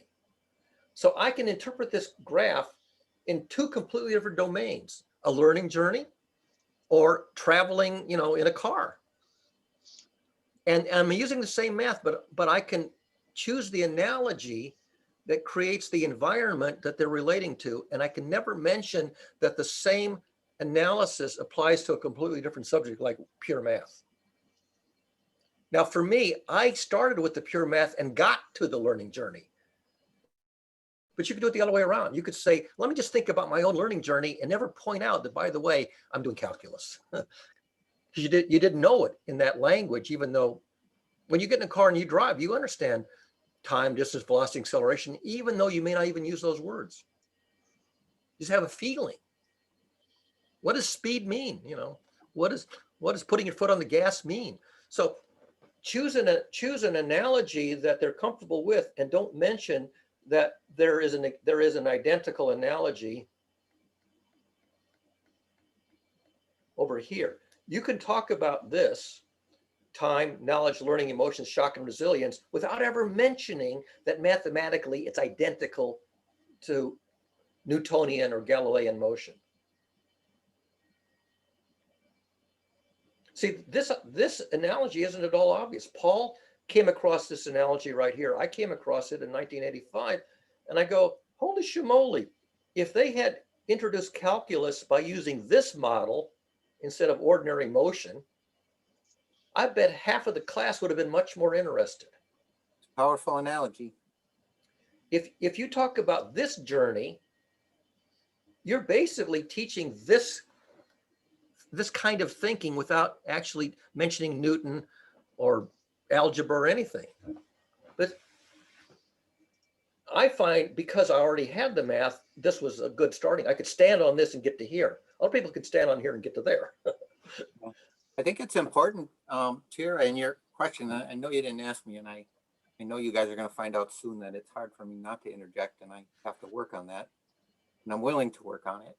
The whole idea of what your student was struggling with might be a real thing, and that there are so many subjects on the face of the earth and the knowledge of human, mankind and the knowledge base, the body of knowledge, science calls it. And it's impossible for one person to strive and to be successful in all of those subject areas. And we just have to realize that about ourselves, that maybe we can be introduced to the basics of all the major categories of the body of knowledge, but that we may not excel in all of them. And we realize as we're older that we have to trust and believe that those who know it best are worthy of believing. And that existence is part of all of us. None of us can escape the fact that we cannot understand everything on a scientific level, and we must simply believe it because other people say so. Well said, Paul. Thank you. Yeah. So this is where we left off. So you have very simple-minded beliefs, very simple-minded understanding, very simple-minded expectations. And what you discover is that the world is a lot more complicated and subtle and unpredictable than you thought. And one possibility is that your mental model could be really, crackers, could be really off the market, just total fairy tale. Some cockamamie theory, like the world is flat, or the rival gang down the street has a huge stockpile of secret weapons hidden in the dumpster behind the Burger King, some conspiracy theory. You could have really, nutso beliefs, or you could have slightly off the mark. If you have an error-ridden map, it can be very frustrating and exasperating. The more mistakes, the more off track your map is, the more you're going to get lost in the real world, because the map in your head doesn't match reality. And so you want the map to be as precise and accurate as necessary so that you can get to your destination without getting lost. So if you have an oversimplified map or an error-ridden map, you're going to have to diagnose, admit, and discard the erroneous beliefs, the erroneous parts of the map. And so you're going to be chagrined. Yeah. You're going to be embarrassed. And you're going to move into quadrant 3, and you got to pull up your big boy pants and just pitch the bogonic, beliefs, the baloney. You got to throw away the baloney, and that's emotional intelligence. I call that the dark tea time of the soul. It's no fun. I don't think I ever heard that word bogonic before. Oh, that comes from. You've got a couple exotic expressions here. You know, bogus. The word bogus. Yeah. So in MIT, when they study quantum mechanics, they define the bogon as the unit of bogosity. The quantum unit of bogosity is the bogon. That's what they. Paul, you probably ran across that at MIT. You're a wordsmith. Bogacity. I like bogacity. Yeah, but I don't know quite what it means. If you look in the Hacker's Dictionary, quantum bogodynamics is the study of bogosity. What do you do with all the waste in a butcher shop, the meat that doesn't turn into stand up? baloney, right? You throw it into baloney. So anyway, so the pits. So quadrant 3 is the pits, the dark tea time of the soul. And by the way, the word pit in Hebrew is Sheol, and that's translated into hell. When they translated the Old Testament into English, they took the word pit, the literal word pit, and that was simply the metaphor for hell. So this is the pits. That's quadrant 3. It's you can get there, get into the pits. But there's hope. The last emotion is hope. Remember Pandora's box, all the troubles of the world. Hope is the emotional sponsor of fresh research. So once you get out of despair and hopelessness into hope, that's all that's left when everything else has gone to hell in a handbasket. All that's left is hope. And hope, Hope springs eternal. Hope is the emotional sponsor of research. So let's see.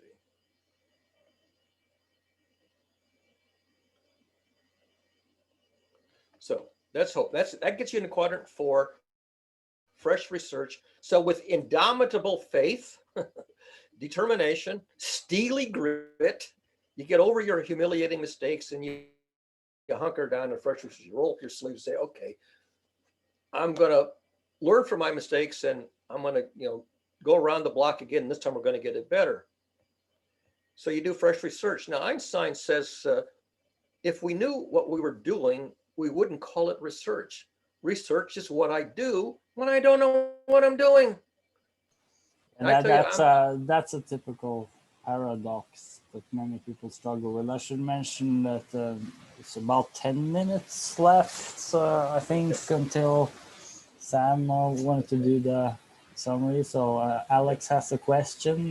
Maybe do that. Stacey loves research, and I'm fond of it myself. And one of the things I remember Einstein saying was that either everything is a miracle or nothing is. Yeah, right. So when research works, it's a miracle.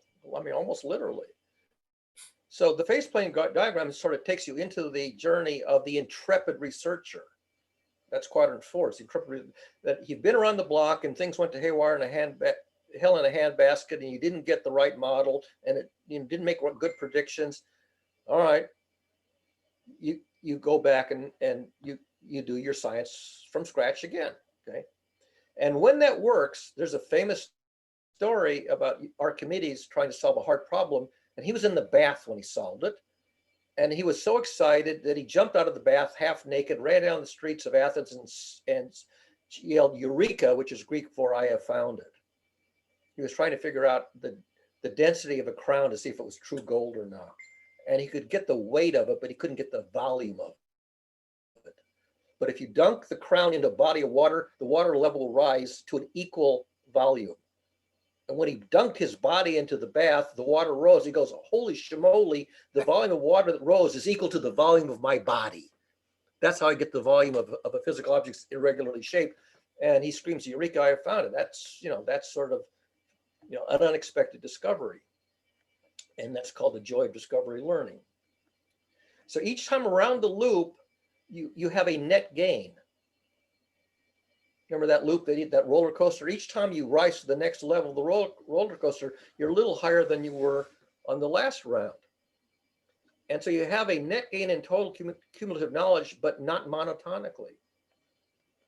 I remember there was a guy who once said that you're gonna get confused on a higher level. Exactly. So And there's the conical helix.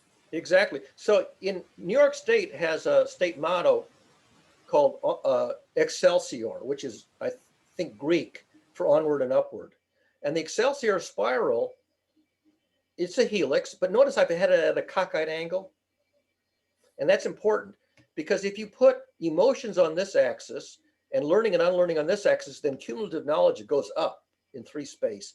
But you do not acquire knowledge monotonically. That's why this helix is cockeyed. Think of a squirrel going around a tree. A squirrel could go around a tree in an ascending spiral, but if it's going at a cockeyed angle, sometimes it's on the high side of the loop and sometimes it's on the low side, but each time around, it's getting higher on the high side. And so this emotions and learning spiral, as you ascend the knowledge axis, you ascend at a cockeyed angle. I think there's a moment of that torque that is following the right-hand rule up the page or up the axis of the spiral, which kind of indicates the direction that your faith is taking you as well. Exactly. And by the way, if you have pathological learning, it can go down the hill. And this page is successful learning. But if you want to take the pathological case of pathological or unsuccessful learning, there's a second page to this where it goes the wrong direction. And then you need something like a psychologist to help you, get out of this downward spiral. But this particular page is the upward version of it. So that's well right. And so here's the notion that if you really get stuck in a downward spiral, then you jump to this sidebar, this pathological learning. There is the Bardic arts, which I don't know if we have too much time to, but I did want to show you one more diagram because somebody mentioned wisdom.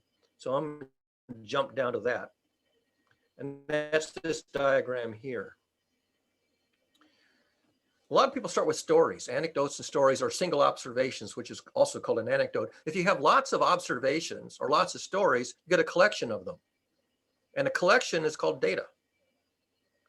Now, data is the answer to a question nobody asked.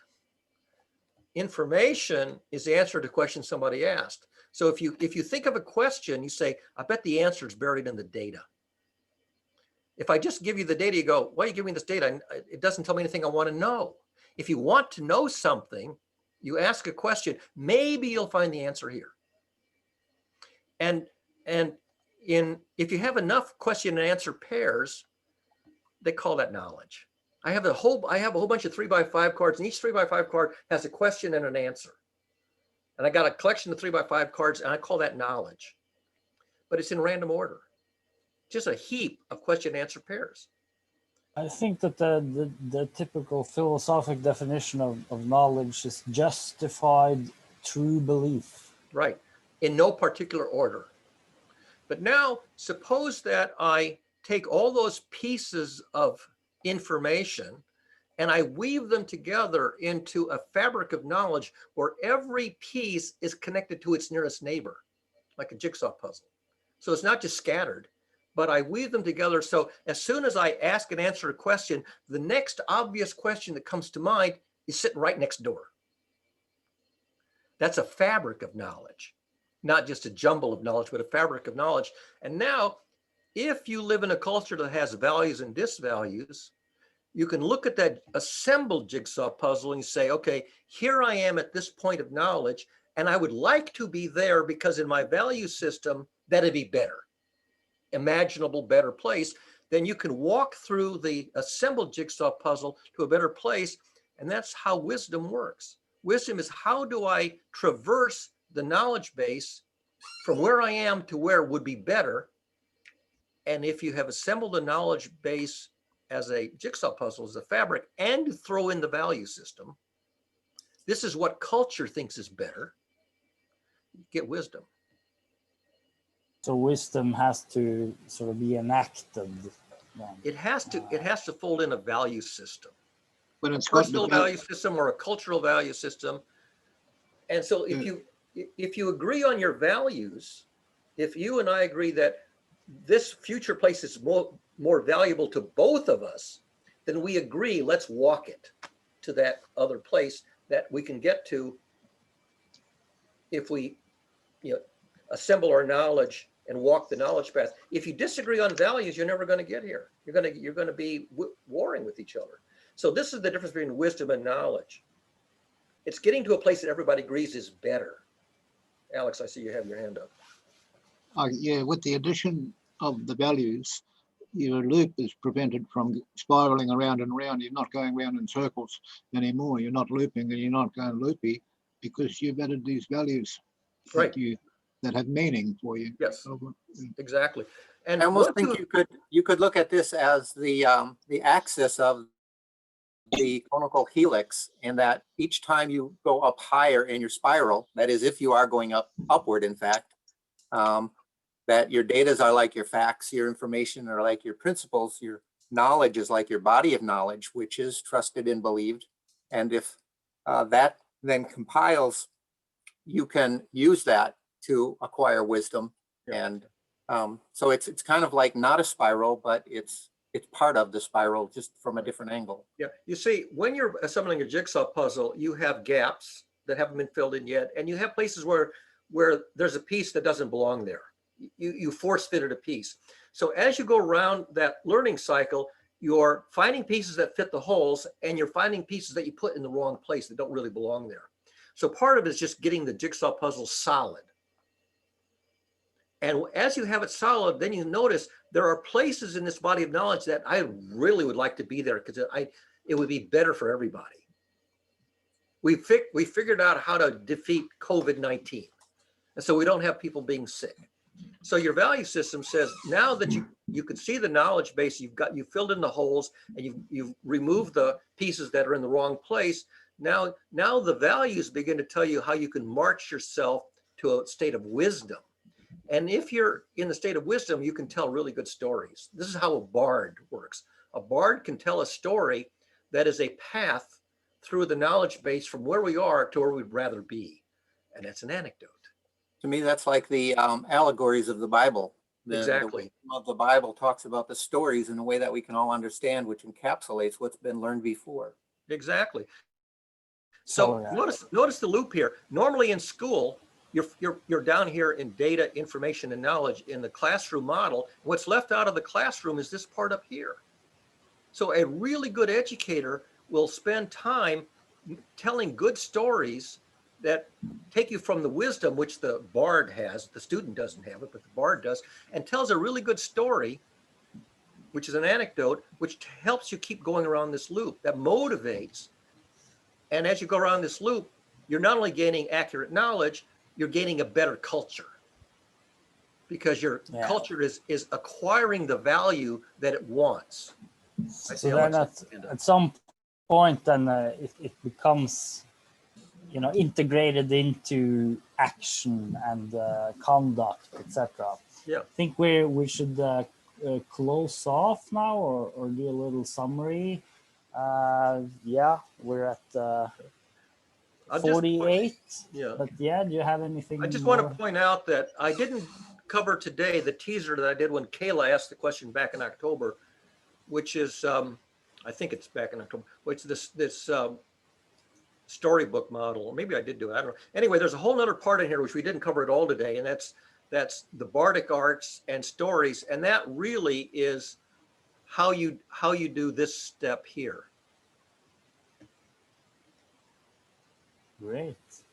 And there's a whole subsection on how do you create stories with interesting characters that fill in that last part, the bardic arts. So you get allegories. Yeah, and we can do that in the future if people want to. It's the part that Stacy actually wrote up on a Medium article. She wrote an article about this section of bardic arts, and storybook big- character model and all big that stuff. issue. We won't do that today because we run out of time. I can see Alex has I suggest maybe if you share the screen now, we can just have Okay. some questions. All right, let me Perhaps. share the Yeah. screen. Yeah. I wanted to know if we have to be careful when we program in artificial intelligent computers to take over important human activities because they haven't got emotional intelligence. They're They getting don't it. know. They don't know why the joke's funny. Have you heard of the Future of Life Institute, Alex? Life in where? The Future of Life Institute, started by Max Tegmark, funded by Elon Musk. Also has Nick Bostrom involved and a bunch of others who are answering those questions that you're asking. I'd love to have a look.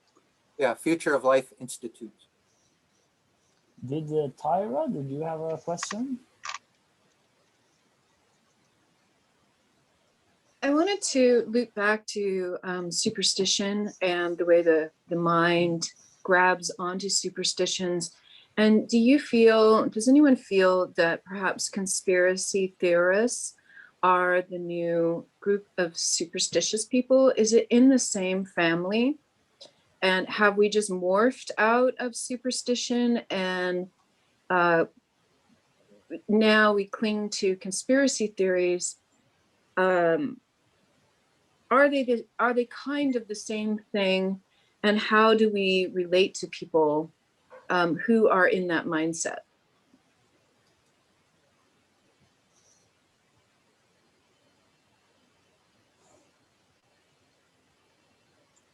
Sam, do you have a good? Yeah, I do have an Answers? opinion on that, but it may not be a popular one. My opinion, Tyra, is they are not the same. And I'll leave it there unless we want to go into it more deeply. I have something to say on that. I'm sorry, my computer broke while we were on the call, so that's why I'm on my phone now. What I think is similar about the two is that they're made up with people that only see one plausible explanation. So I think I see something similar in the way they think. A lot of people here who have questions. Alex, Kayla, Paul, I think. I think Kayla, Joshua has his hand up. Joshua too. And Yeah. Tyra still has her hand up. But Yeah, did you get the answer that you wanted, Tyra, to the superstition question? I took a quick break when you were presenting that question. Okay, Kayla, what do you have in mind? Oh, where's Joshua? Yeah. Hold on. There he is. Anyone? Go ahead, Kayla. Go, Joshua. Okay. Josh, go for it. Yeah, not so much a question as much as we were talking about the circle that you showed, the data input itself. And when you're gauging emotions, I'm curious to know, as we create new data sets, meaning we're having devices like Fitbits and Apple Watches, Android Watches, etc. And some of the metrics that they're putting into it is the ability to check your heart rate, as well as the ability to check your oxidation levels. And as we start getting more metrics for your actual brain waves themselves as they're changing, what are your thoughts, Barry, on how that will change the metrics on how we value the emotions on that scale and what those ranges are? Will they expand out from -1, +1 to a larger set of data of how people interact? Like a lot of neuropsychologists throw pictures up and then check how the heart rate is changing to the pictures. So in the learning process, as those metrics are factored in, will the computer be able to artificially intelligently understand emotions as they relate to human biological functions? I'm curious what your thoughts are. Yeah, sure. There's a whole field called affective computing, which is burgeoning worldwide. It started right at the MIT Media Lab with my good friend Ross Picard. And it started because before I had gotten very far with this model I just showed you, I showed it to her and I said, do you think this model is any good? And she says, Barry, it might be a perfectly good model, but it can't be original. It must be in the literature. And I said, I looked, I couldn't find it. And she says, you're not looking hard enough. Yeah. So finally she says, all right, I'm going to look. This was like in the mid 90s. So she looks in the literature, she says, you know, you're right. This model is novel. It's not in the literature. And so she wrote up a literature survey about what was in the literature about emotions, which is not very much, certainly not any analytical models. And then a year later, she said, you remember that little summary I wrote? I said, sure. She says, I'm going to turn it into a book. She creates the whole field of affective computing in 1997, mainly because she didn't think that the model I had, was novel. What's her name, Barry? Her name is Rosalind Picard, Picard. She wrote the very first book on affective computing. And part of the work is exactly what Josh was talking about. Can we measure the raw data, the raw sensory data of emotions, and process the raw data to gain insight into the well-being of the person, the physiological well-being of the person, and can we use that information to improve their quality of life? And for example, the biggest breakthrough turned out to be what's the? I'm forgetting the name of the. Eureka moment. No, I'm forgetting the name of the disorder. Where you have a brain seizure and you basically, what's the name of the? Stroke. Not a big deal of hijack, is it? No. Anyway. Aneurysm. No. Anyway, I think getting old, you forget your I think vocabulary. Kayla had something and Sam had something. Anyway, what they found out is when you have one of these seizures, epilepsy seizure, she found out they were putting these sensors on your wrist or on your ankle, and they were just seeing what kind of data they could get. And one of the fellows in the group had a brother who had epilepsy, and they had the thing on them. And when he had an epileptic seizure, they noticed something odd. The sensor on one side spiked, and the sensor on the other side did nothing. And at first they thought, oh, it just didn't make a connection. But then they confirmed that an epileptic seizure is preceded by a spike on one half of the body and nothing on the other. And that's a predictor of an onset of epilepsy. So one of the things that they did is they developed this system that could detect an onset of epilepsy using these raw sensors and noticing this asymmetry of reaction. That was one of several applications. So if you can get the raw sensory data and process it in a sophisticated manner with digital signal processing, you can gain information that the person themselves doesn't have timely awareness of, and use that to say, hey, excuse me, your anxiety levels are going up, or your blood pressure is going up, and you're in traffic and you're starting to get erratic. It can give you a warning, pull over and slow down. So the idea is that how can we use these things to improve our well-being by providing feedback before we're triggered. You're in the onset of a trigger, but you're not triggered yet. Heads up, slow down, take a breath, pull over, relax, and don't go to the point where you go over the trigger cliff. You're about to get triggered, yeah. So the idea is that this ability to take raw data technologically with sensors and process it and provide useful feedback is very powerful. That's affective computing. It's a whole new field that started in the mid-90s, partly because my colleague at MIT said, Barry, you seem to be onto something here. Sounds like social physics. Why is there no literature on this? Why is there no research on this? Let's create a whole new field of research on affective computing. Well, anyway, this was great. Thank you, Barry. I think, yeah, Sam. Yeah. Okay. Hey, I was hoping that we could wrap up with a retrospective round before the 2-hour mark, but if you guys are willing, let's try and hear what everybody has to say, even though it might take more than 2 hours. So usually you have 2 or 3 questions. This time I actually have 4 or 5. I'm going to send them around and then read them, okay, to you guys, okay? Because one of those questions has to do with Barry's topic. So the questions are, did we understand the topic? Did we focus? Did moderation, as it was applied, help create that focus? Did we gain or grow in our path towards collaboration or alignment or sense-making through this discussion? And then the last one, how many times this session did you notice shifts in your own emotional state? Very good. So I'd like to hear from everybody who like to think and offer and share on this sort of thing, and then open it up for more, because man, this word trigger is just bouncing around in my head.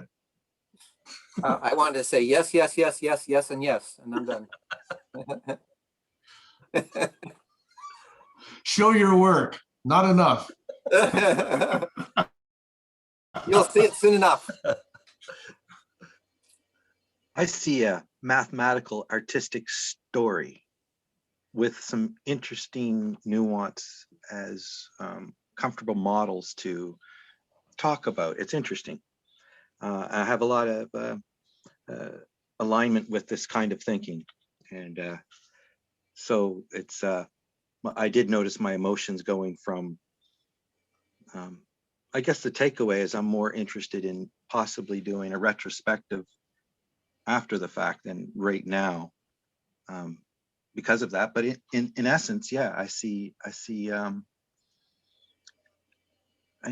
have some critiques, and at the same time, I see a lot of really useful art and analogy and modeling that makes you ask more questions and think about it. And that's what models should do, really help you want to discern more and dig in. So that's, I think, yeah, it was a very positive and forward moving discussion. Valuable. Yep. Learning is probably one of the most important things we could concentrate on, because I think it's one of the most important things we can, do, really, is to learn. So anyway. Thanks, Kayla. I think you've got your hand up. Yes, I understood the topic. Yes, I think we focused. Barry, do you have this online where I can read it some more and let it, Read the link. Okay, if you can put that in the chat, that would be great. Yes, and yes, I thought about my ex-husband. So this would help. How many times through this session? I think about him way too much more than I should. But I also wanted to add, Tyra, I think there is a a difference between conspiracy theories and superstitions, because when I think of superstitions, I think of the kukui. And for me, it's more lessons that we've accumulated through culture and through childhood, through our lifetimes, that I think our parents put out there before us to just kind of warn us. But conspiracy theories, on the other hand, they're things that could happen, that could have, not to say superstitions can't not happen, but they're more, I don't know. In my opinion, superstitions are a lot less harmful than conspiracy theories, but that's just me. Right. Yes, yes, yes, and yes. Tyra. So yes, I did learn something. I have to say though, whenever I see slides that are just words, that triggers my brain to stop paying attention. I'm much more a learner through storytelling. So Barry, whenever you related it back to a story, then my brain was able to absorb it, but that's how I learn. And I appreciated you mentioning that people learn in different ways.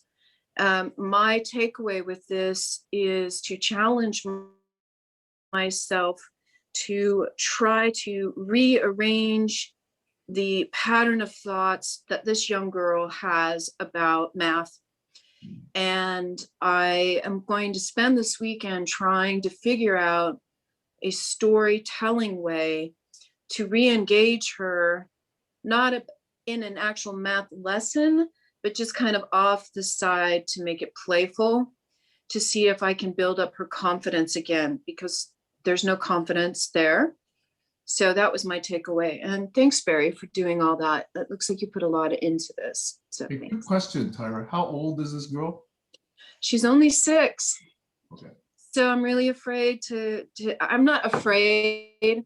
I just I feel really sad if she's already shutting that door because I can relate to that. That door shut for me at a very young age. And to this day, I'm very intimidated by anything to do with numbers. Thanks.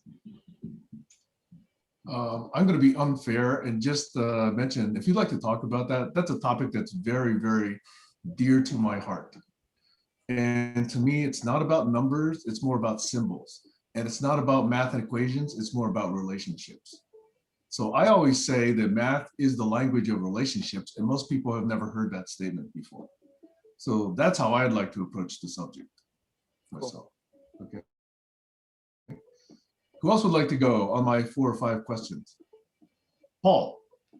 I'm not sure which question it was, but I wanted to touch on the subject of that conspiracy theory kind of mentality. And it seems to be founded in the whole issue of objectivity versus subjectivity, as the world is portraying objectivity and subjectivity like it's something we can do in a binary way, like we are completely objective about something or we're completely subjective about something. And in reality, it's a spectrum of incredible complexity where, yes, you can, if you're knowledgeable right on the top, and be objective about all things and never say anything that isn't known as true. But as all discovered things use objective knowledge, and all invented things kind of use subjective knowledge. If you're going to fabricate something, and now I'm getting into the conspiracy concept thing, if you're going, not all fabrications are born from totally baseless information. And so everyone who invents something, every inventor uses previous science discoveries to invent what they stitch together and then build in some factory somewhere. The analogy is that I don't think any conspiracies are baseless. If they are, they're just dismissed quickly, like Barry kind of even touched on the subject. But to the degree that there is basis, and to the degree that a conspiracy catches fire, it's only natural that it should, because people resonate with the truth of it.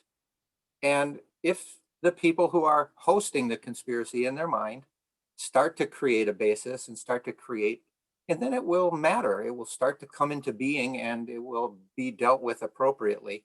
And if it's not, it won't. It's all how well our well-informed minds deal with things, and we debate things, and we throw ideas around like rocks traveling the asteroid belt of Saturn, and they crash into each other, or they did for a time until they aligned and created a nice spiral of arrangement in which they no longer crash into each other. They become aligned and they start to see things the same way. So in a nutshell, I don't think conspiracy is baseless, and there's always something to talk about if somebody brings up a conspiracy. So I'm going to be a little bit unfair since no hand is up. I'm going to respond a little bit to Paul's response to Tyra's question. And that is, insofar as conspiracy theories cannot be disproved and have an element of plausibility, they live. That's right? Now, superstitions also can be looked at the very same way.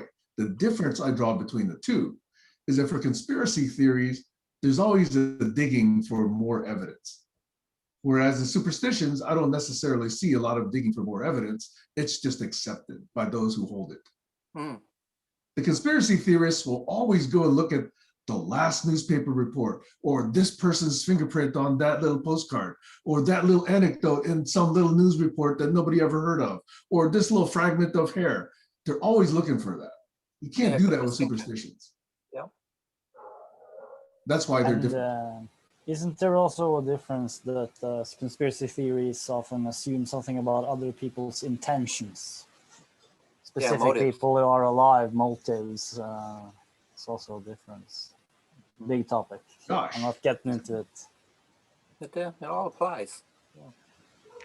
Yeah, I was just going to say the word conspire is to make secret plans jointly to commit an unlawful or harmful act.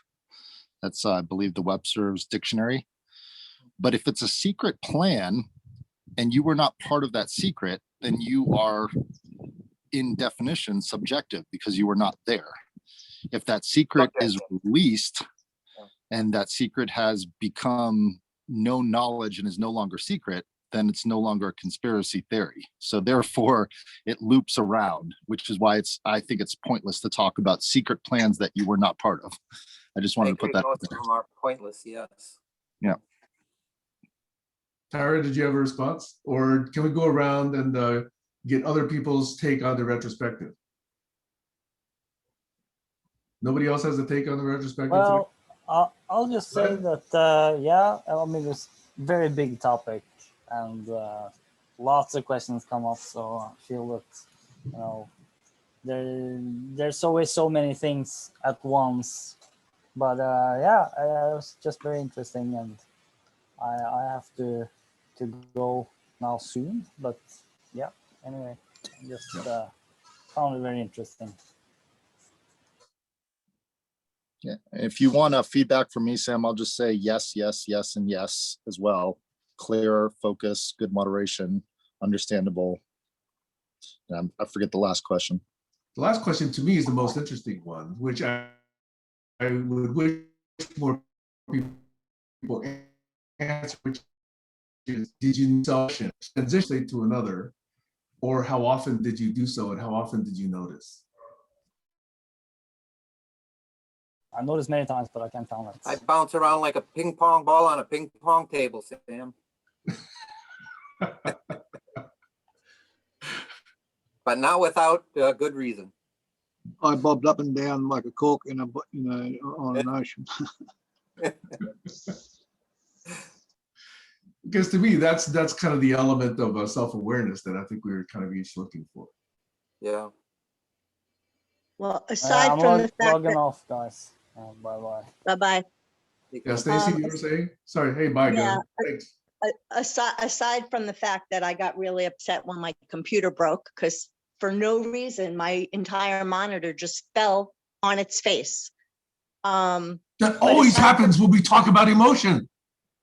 No, I'm dumbfounded. I'm going to take a picture of my setup here. I have no idea how that could possibly have happened. But anyway, I was getting a little upset by all the interruptions, and I was even more upset when Deborah left because of it, because I was really hoping to get to know her better and to talk to her. She's my sister. You can ask me anything. well, actually, I was going to suggest to Barry later, since he's the one that, I spend a lot of time talking to, that we have another group where, because I had mentioned to Barry that I'd like to speak to you a little bit more, because I'm very interested in this work and just have been as a layperson. This is where I focus my attention. And I forgot what I was saying.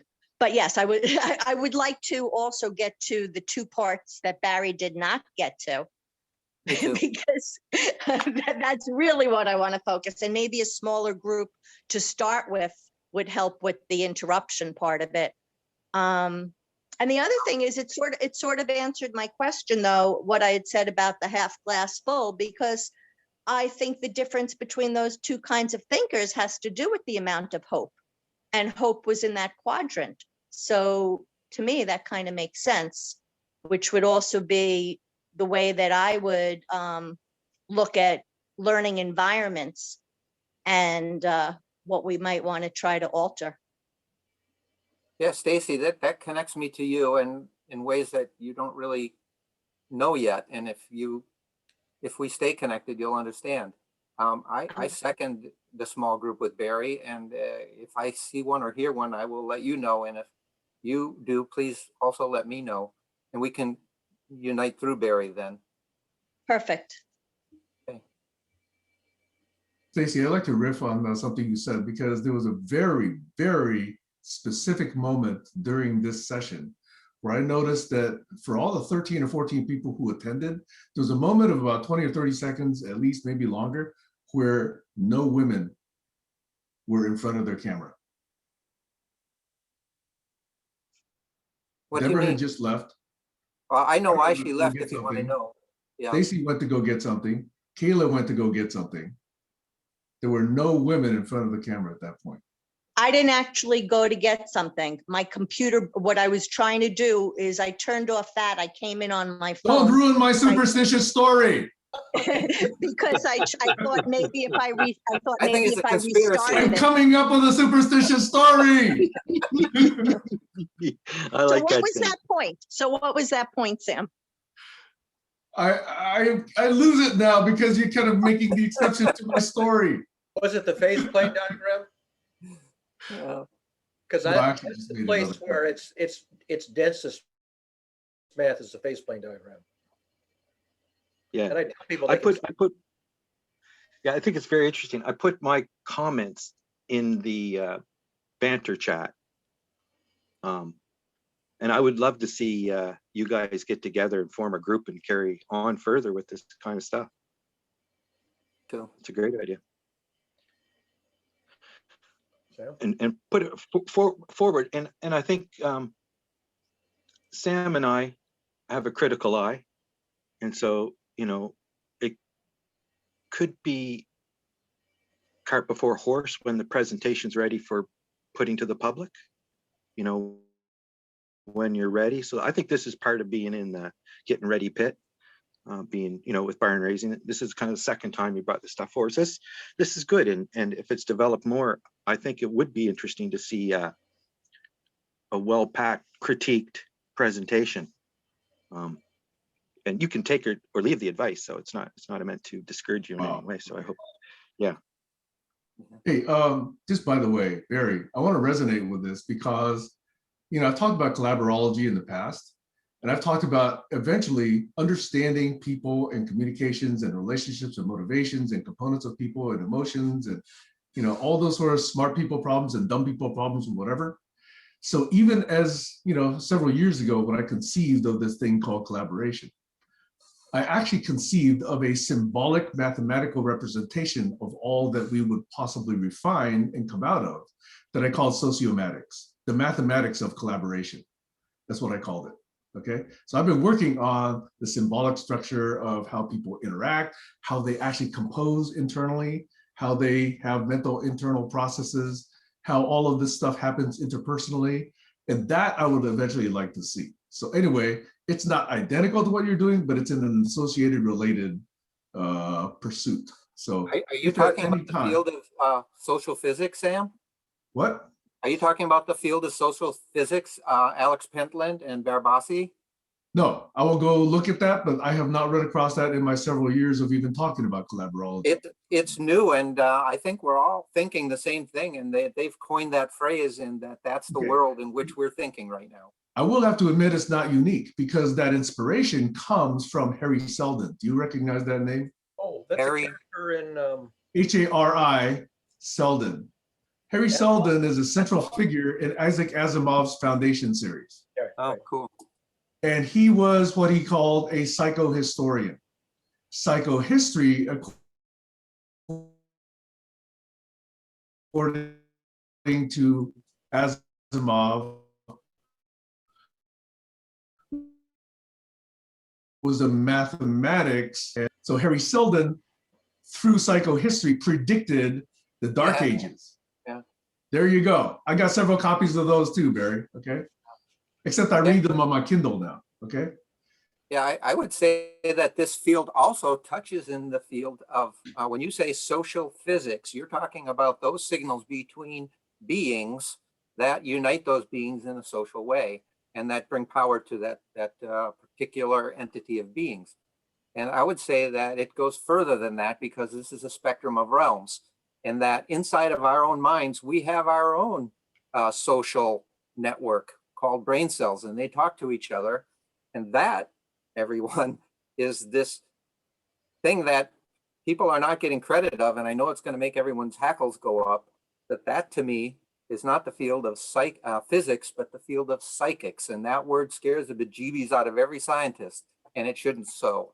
And this is the area that we have to delve into to really get to the bottom of this, and emotions are right at the heart of it. Yeah. Yeah, so to me, anything that's observable or describable, that's been the problem. Is subject to science. Okay. Yep. So when people say, oh, that's not the domain of science, I say, You just haven't figured out how to study it. Beautiful. That's exactly how I felt about it. And I think for 300 years, that's been a huge problem. But Yep. today they are measuring it, but they're measuring it in the collective realm. Right. Yeah. Anyway, so I just wanted to pose that as a placeholder, Barry. And to some extent, you know, Stacy, Paul, anybody who wants to further help elaborate on any of that. Yeah, the part that we didn't spend any time on today that I think is the most interesting next part is the section that I call the bardic arts, or the associated theory of storycraft. And some of you have seen it. I know Stacy has written about it. But in terms of how do you take this mathematical technical undergirding and turn it into an educational medium, the art of storycraft is really very powerful, and it's generally not used in public schools. You present the classical syllabus, but you don't tell stories. And that's the part that I think is missing. And the nice thing about this theory is that it leads into the theory and the art of storycraft, the bardic arts, and it suggests how to construct stories. And this is where I think Tyra would be interested in others, where you say, I can't just present the material the way you'd present it conventionally. I have to map it into an allegory, a parable, some kind of a drama that fits this particular person's situation. And there is a methodology for that comes right out of this. And if we ever do a second part of this, I think we'll do the story. We will do the storycraft, because that's the next big part. Sam? So let me suggest that story aspect. And sorry, I'm making so many connections back to what I used to call my Engelbartian kind of projects, but they do map. Okay, so this notion of storytelling is in one way what I would describe how you narrate or how you navigate some knowledge for a specific audience, Yes. like a 6-year-old, Yes. or like a teenager. Yes. Like an 82-year-old, you know, there are very different ways you would engage them so that they eventually acquire this knowledge that you're trying to impart, okay? And I think storytelling is only one way, right? There's another way, which I actually love a lot, probably more than storytelling, okay, is just asking questions. Because question asking is model building in my mind. And that's science. And that's in there too. There's a section on the Socratic method that's in the paper. So there are like 3 parts: the bardic arts, the Socratic method, and a couple of other parts, which are just little brief addenda that will respond to what you're talking about. The stuff we didn't talk about today. There's some material in there that we can do on 1 or 2 future sessions. Yeah. I think Josh had something. Yeah, just real quick. I noticed my friends that work in the Hollywood entertainment storytelling industry, that they look at engagement across multiple stories. So past movies, documentaries, et cetera, and they use that engagement to create the new stories. So if you look at Netflix and start watching their shows from the time Netflix was conceived to now, you'll see a very simple modeling of these things created more engagement. Thus, we will put those into the next story, and it goes on through to the latest. The conservation of momentum is the analogy. Yep.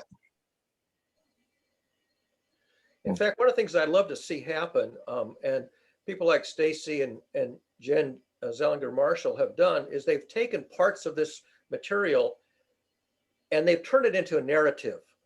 My strength is the mathematics. My weakness is the narrative. I'm not very good at constructing and presenting stories. Even though I have a theory of storycraft, I'm not very good at it. And other people are sort of a natural. Kayla is a fabulous storyteller. And it occurs to me that once people sort of get the core material, they could turn around and make fabulous narrative presentations, which would reach a much broader audience than I could ever reach. I think that's the key. Narrative is not my forte. The replication of knowledge. How can you best do it? Yep. Sam. One of your other diagrams, you know, the wisdom diagram with the, Stacy has a question, so she's waiting. I can wait. You want to finish, Sam? okay, thanks. Again, there's no rush if you already have it prepared. Yeah, I was just going to say that I think the key is a combination between the storytelling and the question asking. And I don't think that it's about having to learn how to create a story. I think it's about being able to share your own.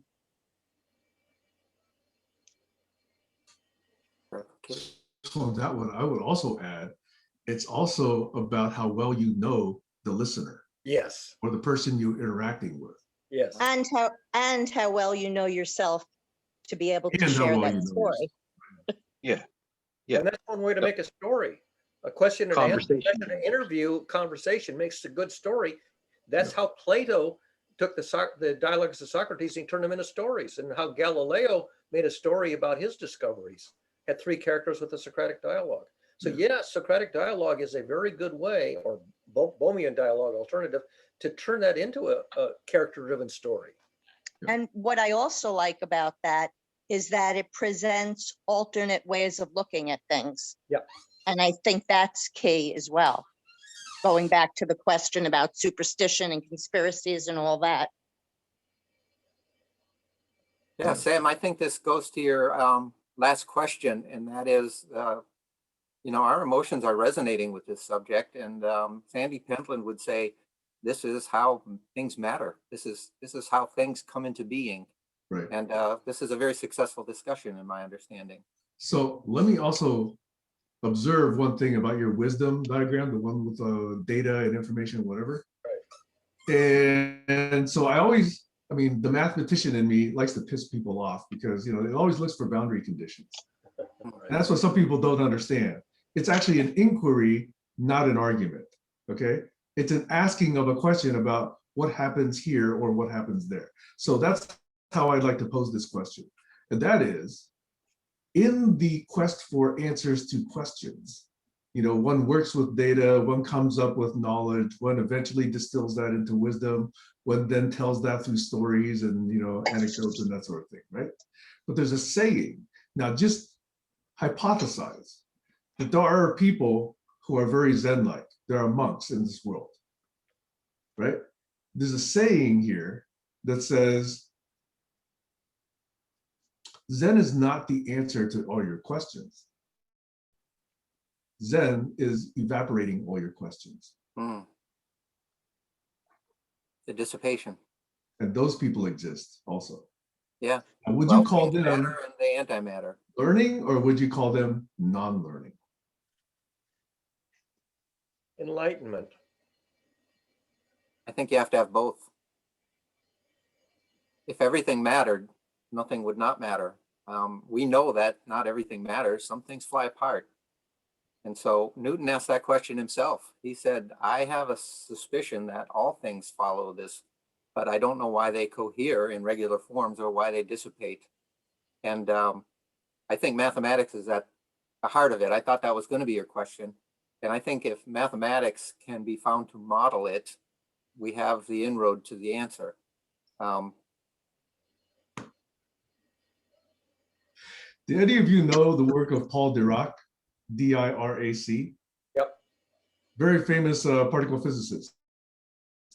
Okay. His belief was that if physical theory was ugly and did not conform to the beautiful mathematics, physics must be wrong because the world is beautiful. The universe is beautiful in a mathematical way. That was Paul Dirac.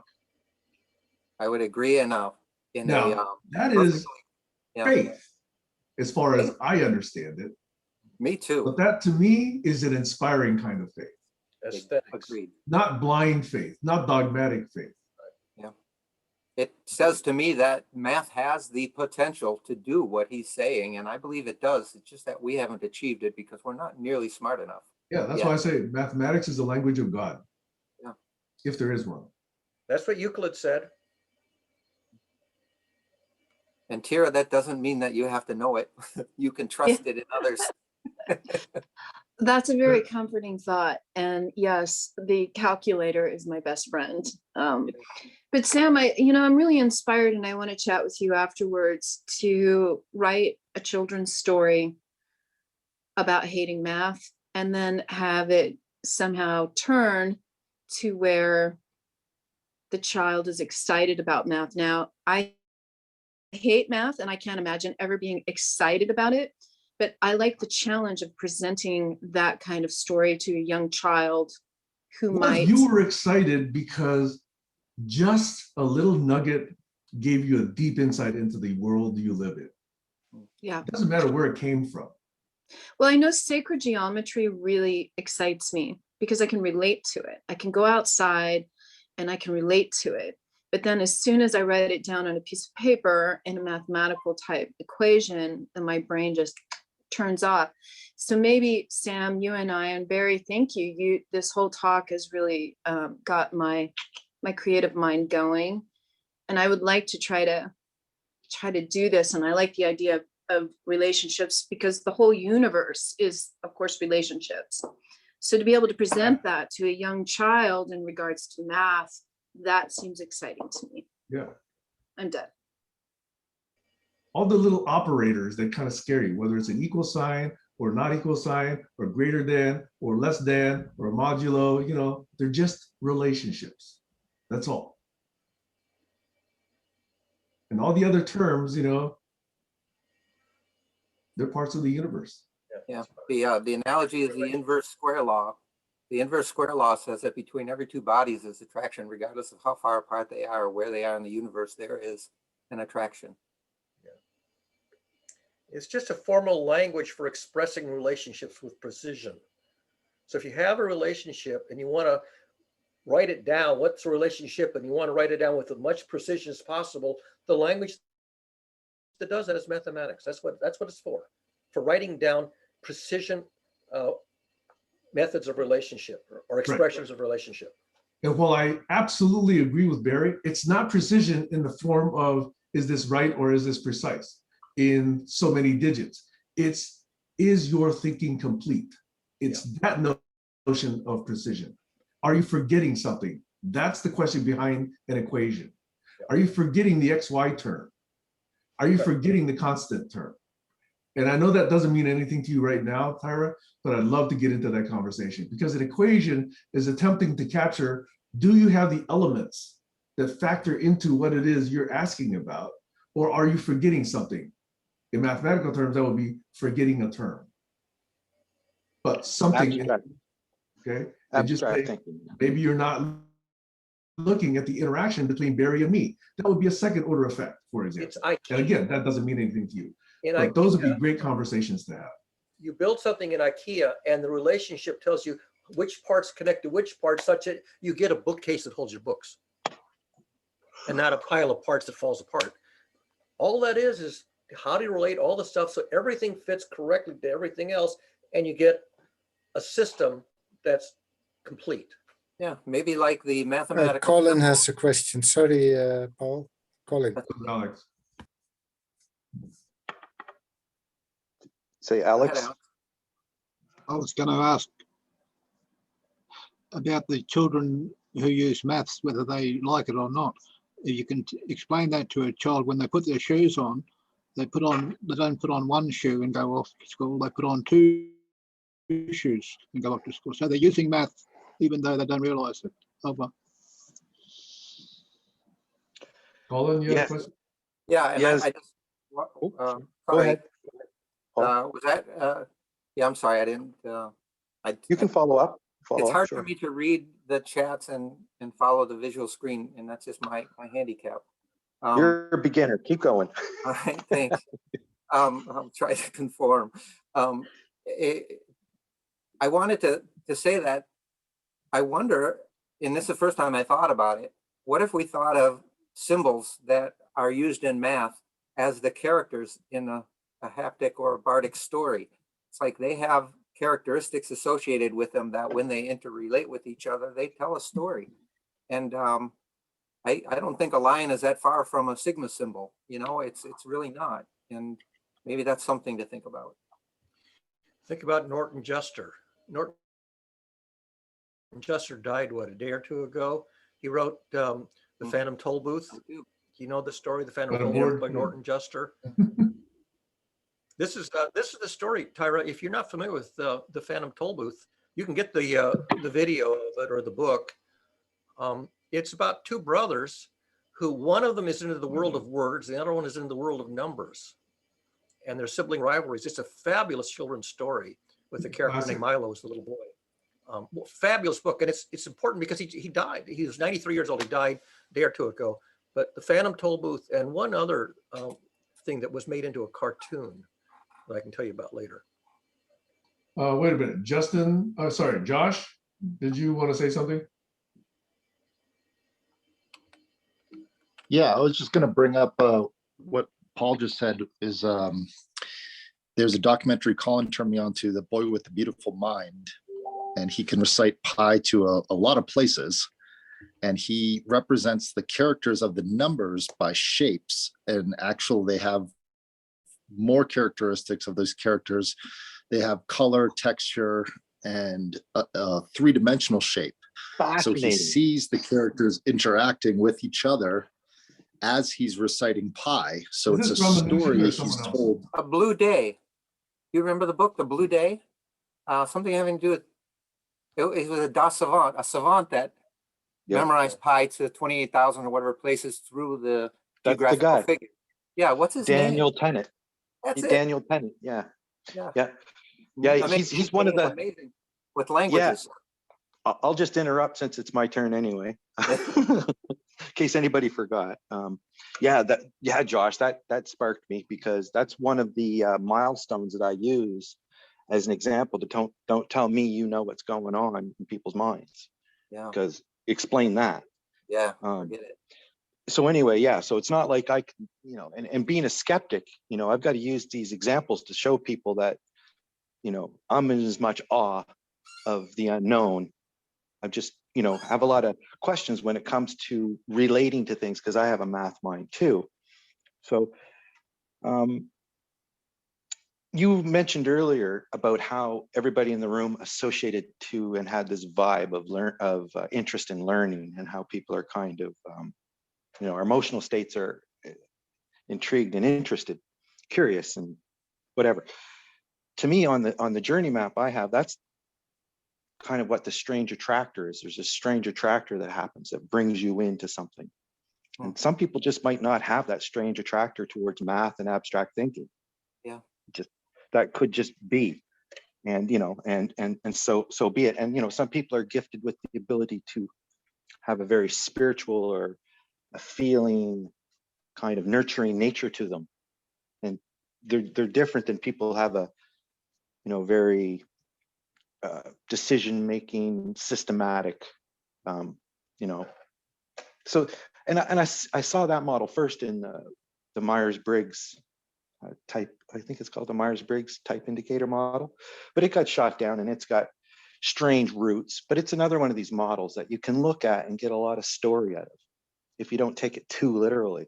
And I like what Barry has because it's the way he sees that story. So anyway, it's that strange attractor is the point. Not to bleed over into. So the other idea is the math and the models he's using. I can kind of analogize, and as he's talking about these models, I see different offshoots, and he would have to say, "Yeah, but don't conflate it. I'm just trying to keep it simple to make this kind of a story." So there's all kinds of things you could add on, or critiques you could make. But a simple way to think of it is like genres of music, like math is a language. And basically the art of thought and modeling. So you could think of it like music, like maybe Barry's got a very scientific type of a song going on there, where another type of a model or an analogy might be different. And I have some that rhyme, like a truth graph is kind of like his knowledge graph, but with the aspect of truth as opposed to knowledge or wisdom. There's, magic compass, the coin of good and not so good. So there's all these little things you can add that, have a kind of a different way of being a mathematical representation, whether it's more of a binary choice or there's constraints. Like if you glue the coin to the table, it's been constrained, right? You can't, someone's fooling you like Darren Brown and the Mentalists. Or if you're just in complete awe, like when you're looking at that video that Josh mentioned. So the last thing is the Zen. Sam asked a question about Zen. I think the question, it was like, it's not to get your questions answered, it's to have your answers disappear. Questions. Your questions disappear. And I saw that at the very beginning of this fascination into learning and sociology as a tree, a knowledge tree, where, just basic tree with branches. And as you progress in knowledge and more nuance, you go further, more nodes of the tree to the leaves, whatever. And if you find out one of those branches is actually not true, it still grew on that knowledge tree. It was just wrong, like the heliocentricity. So, the flat earthers should go to the knowledge tree and have a good look at the branches that have been unvalidated. And how can we hold to that standard of truth that on that knowledge tree, the fact that the earth is flat used to exist here, and it was a strong belief, but now it's not going to be accepted. And so you got all the people standing around saying, no, that, so how do you have that conversation with those people? Like, where is the, and that's where we come down to maybe blockchains for truth. I don't know, but so yeah, the whole idea that Zen is that the ideas that become that that's not true, like the earth is the center of the universe, that disappears, that evaporates, that question and all the questions around it. The dead wood is burned. Well, it's not burnt, it has to remain there, but maybe you make it petrified.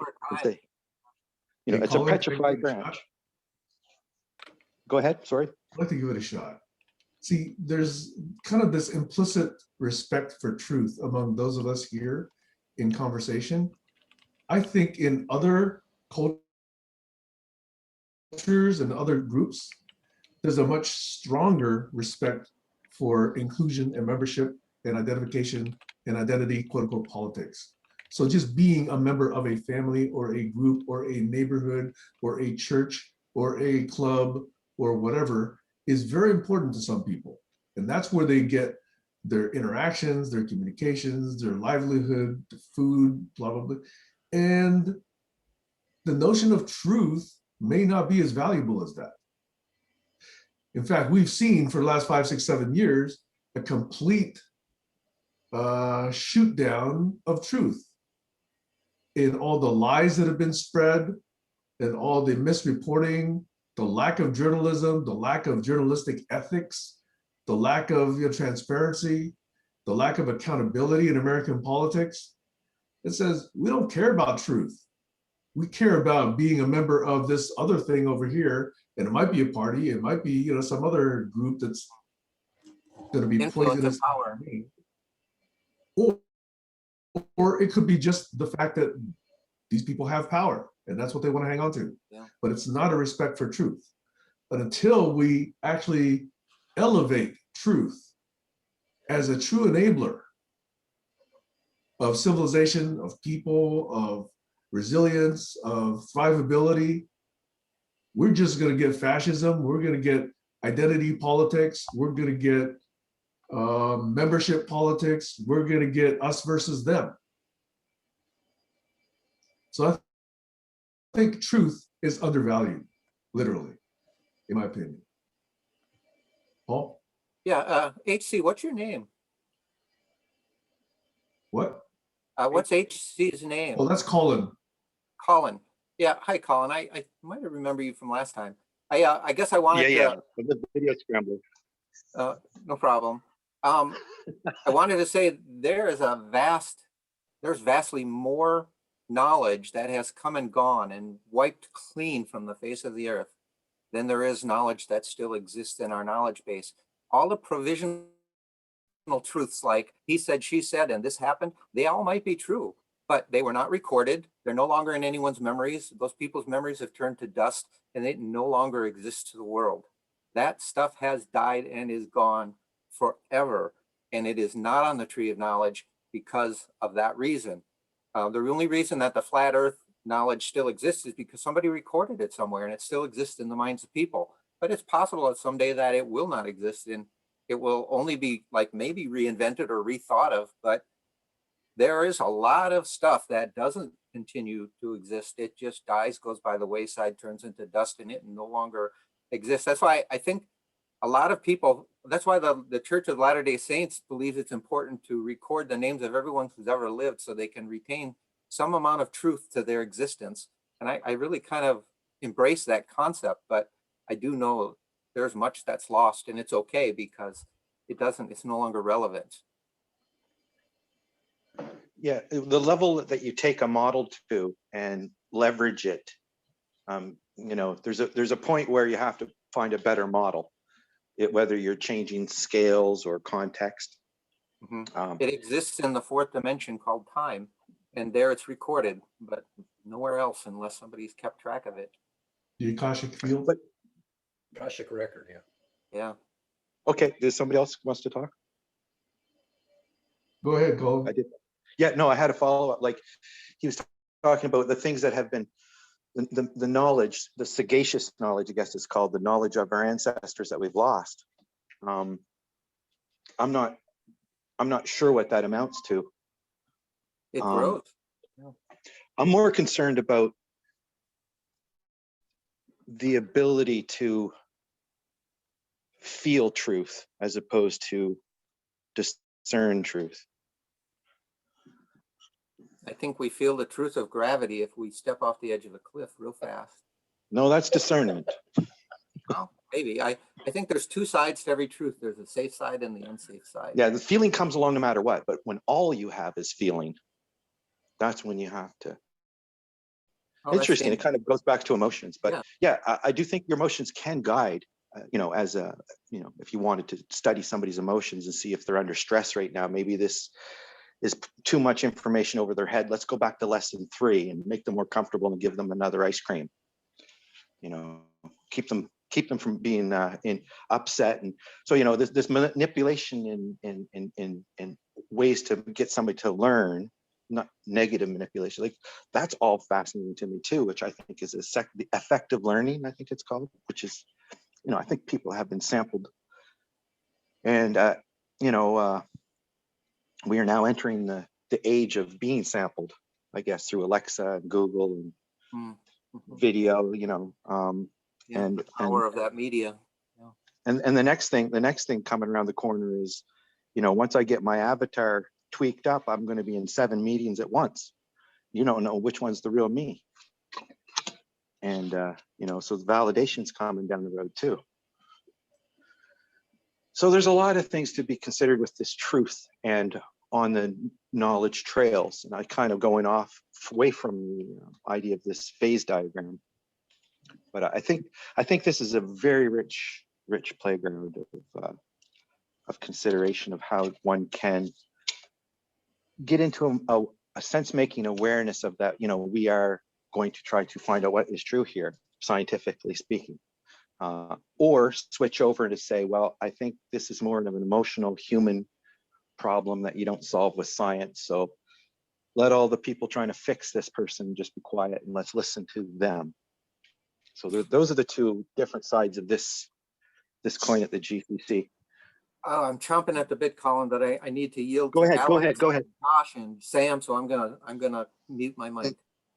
Thank you, Paul. But when you're discussing truth, be it subjective or objective, you've always got to remember that it's subject to the person's interpretation. In other words, truth is relative to the observer. Over. I would enthusiastically disagree with that. But let me say another point, okay, which is I posted an article yesterday or the day before about Facebook and this fellow named Kinonyera, I believe, who heads up the machine learning or engagement studies group of Facebook. So the message there is all the stuff about emotions, regardless of whether you believe or don't believe Barry's model or your own model, or you deny that you have emotions or that you are subject to your own, is that either you understand your own emotions and how you navigate through them and how you navigate through life with them, or somebody's going to play you. Facebook is playing you on your emotions, showing you what you're most likely to click on and like, what you're most likely to share, what you're most likely to get disgusted by. So they're doing all of this. So if you're not doing it yourself, then somebody else is basically taking advantage of it. I'm subject to that myself. Okay, I spend way too much time on Facebook, but I am aware that this is going on, and I'm just seeding it with certain data myself. Over. Probably many private databases out there.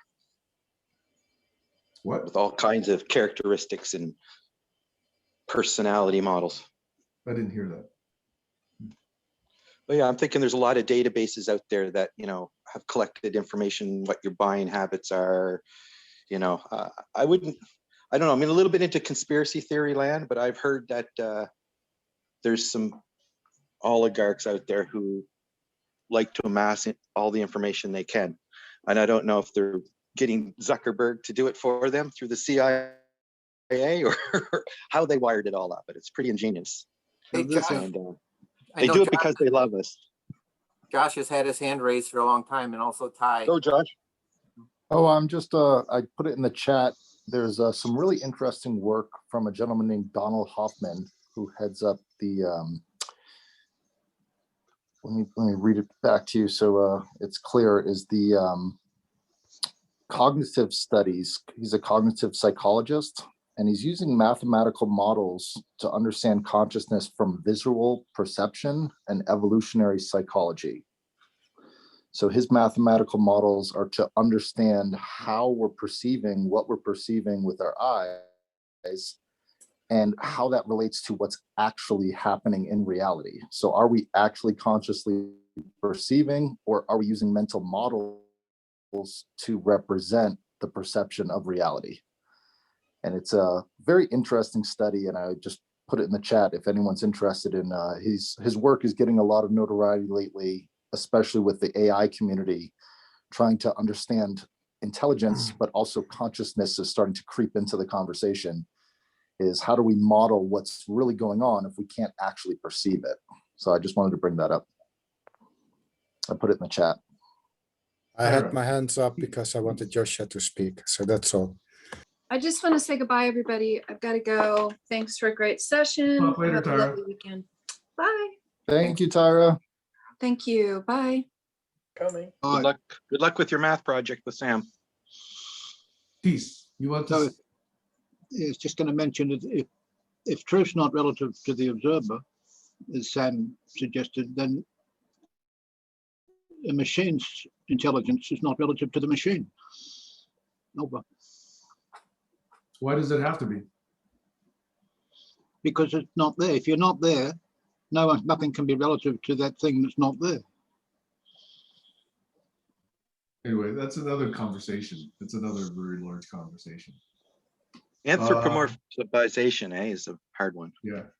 I actually wanted to riff off of something Josh just said about creation, because there's an old philosopher, I believe his name is Gilbert Ryle, or I could have it wrong, that says any creation is actually created twice.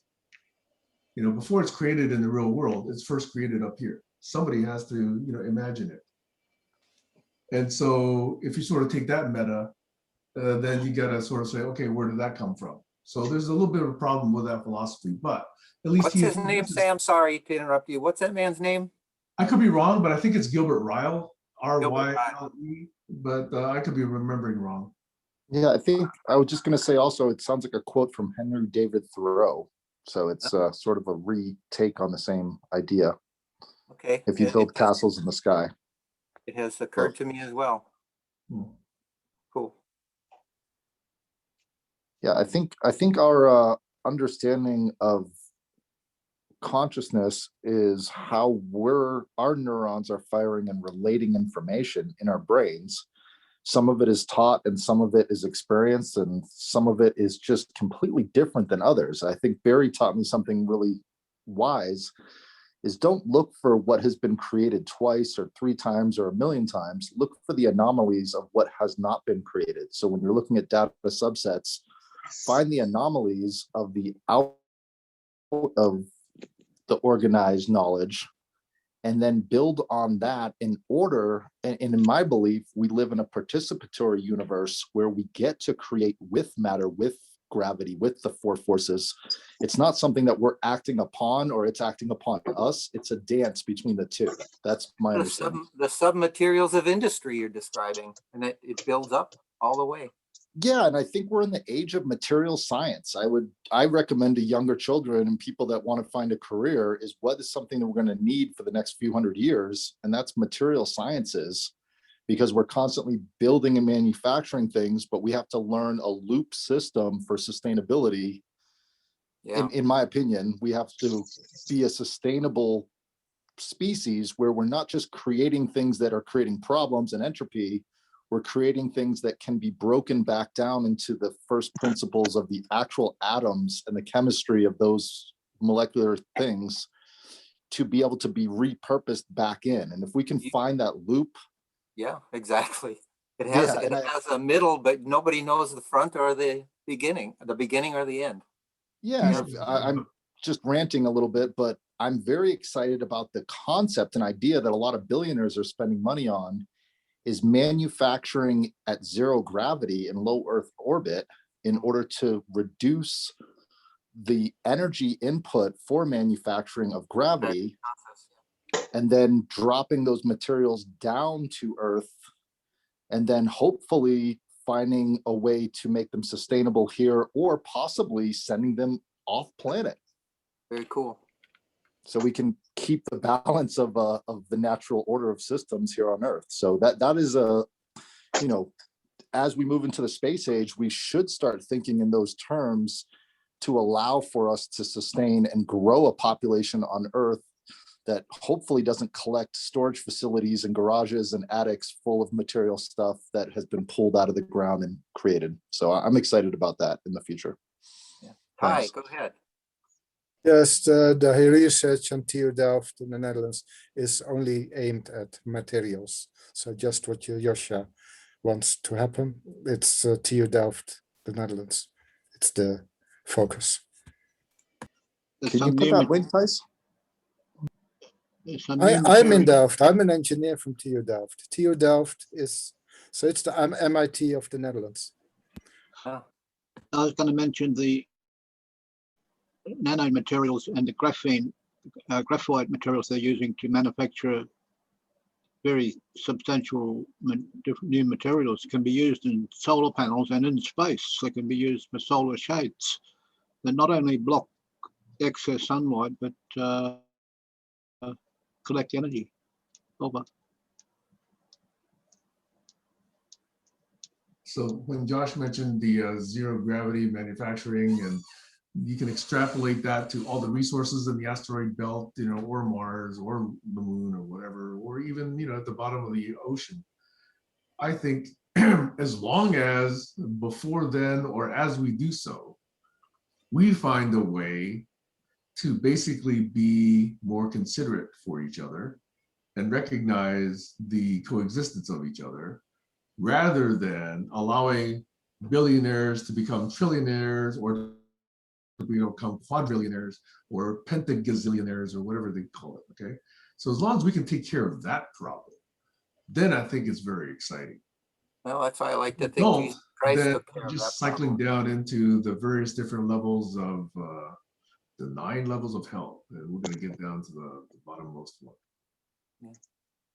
Yeah, love seems to be the process by which we can most efficiently find truth and remain alive in the process. If I could just insert here that what was said about anomalies is that those anomalies often get drowned out, weeded out. And I don't really see that changing that much. I see attempts to change it, but I haven't really seen it. Are you talking about voices as anomalies? Somebody's voice trying? Yeah, correct. It has to gain a grassroots growing, and it has to get a volume high enough. And once that volume's high enough, it will have the influence it needs. And that's why I think emotions must always be a factor in the human condition, because those who aren't heard have to scream to be heard, and it will never go away. And I think it's a very valid form of existence. Right. Couldn't agree more.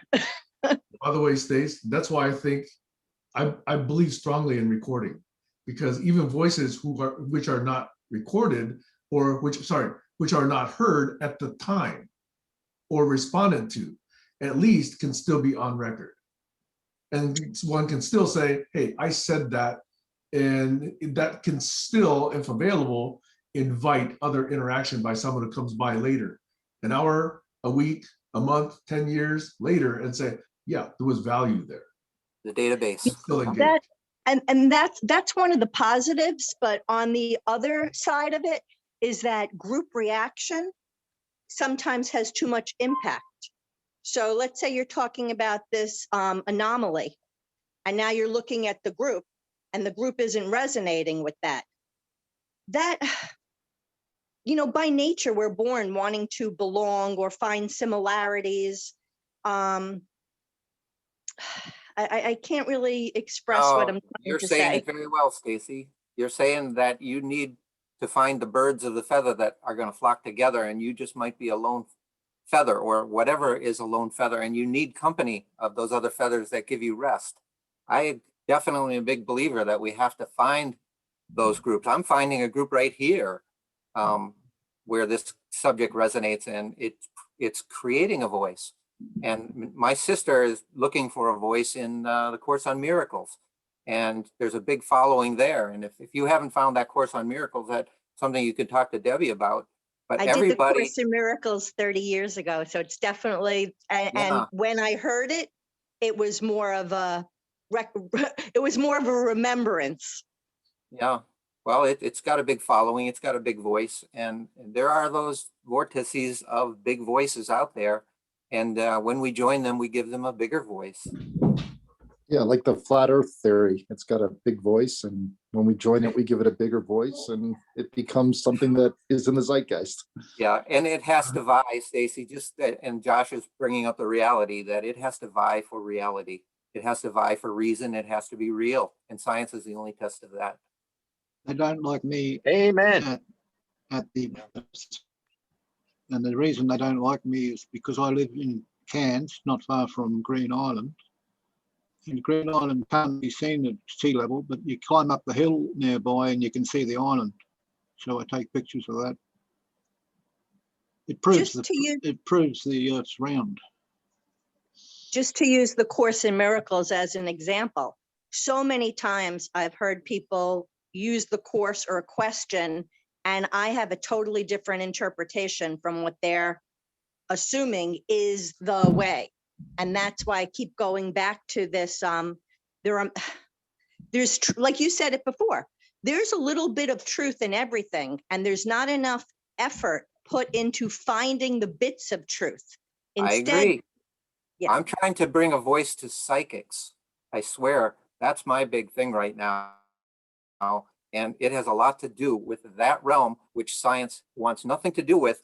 And it's okay because it's for good reason. They can't measure anything in it. And that's why. It's not that they want to be skeptic. It's that they are naturally, because it doesn't follow the rules by which they operate. Correct. Yeah.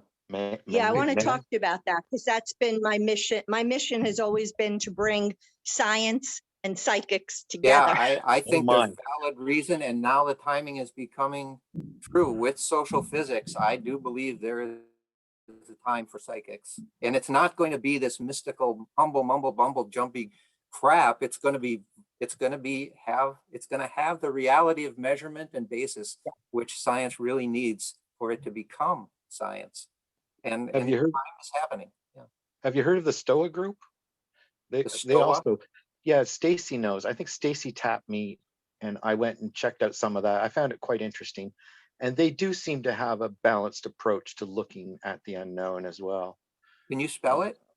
STOA. Stacy might be able to hook you up more with that, and Barry. No, I don't really. I haven't been there in a while. But what I do want to say is what I do believe, and what I think I know about psychic phenomena is that information seems to travel in threes, which would mean three different ways, at least three different ways of perception. And I think that's sometimes what's not accounted for when science is applied to it and it doesn't work out the way it was hypothesized. Well, Does that make sense? yeah, I mean, you're getting into the vibrations of communication, and I think that all communications are vibrations at different frequencies and amplitudes. We just can't measure them all with our human biology. We invent mechanisms that can see those vibrations and help bring them into our realm, but there's still so many of them that we can't, and that's the field of psychics really needs to learn more about. Well, I'm totally interested in any information you have about that. That just is probably in a nutshell what I'm interested in. Yeah, I mean, it's all in a form that has no basis in the knowledge base of science, and it will be a struggle to get there. Well, this is interesting because I have a map starting on that. It's called trying to define what woo is. And that's what the talk was that they gave the Stoa right. group. It was a talk about woo. And it's hard to get a conversation about, the psychology of belief and You're faith. saying will, W-I-L-L, right?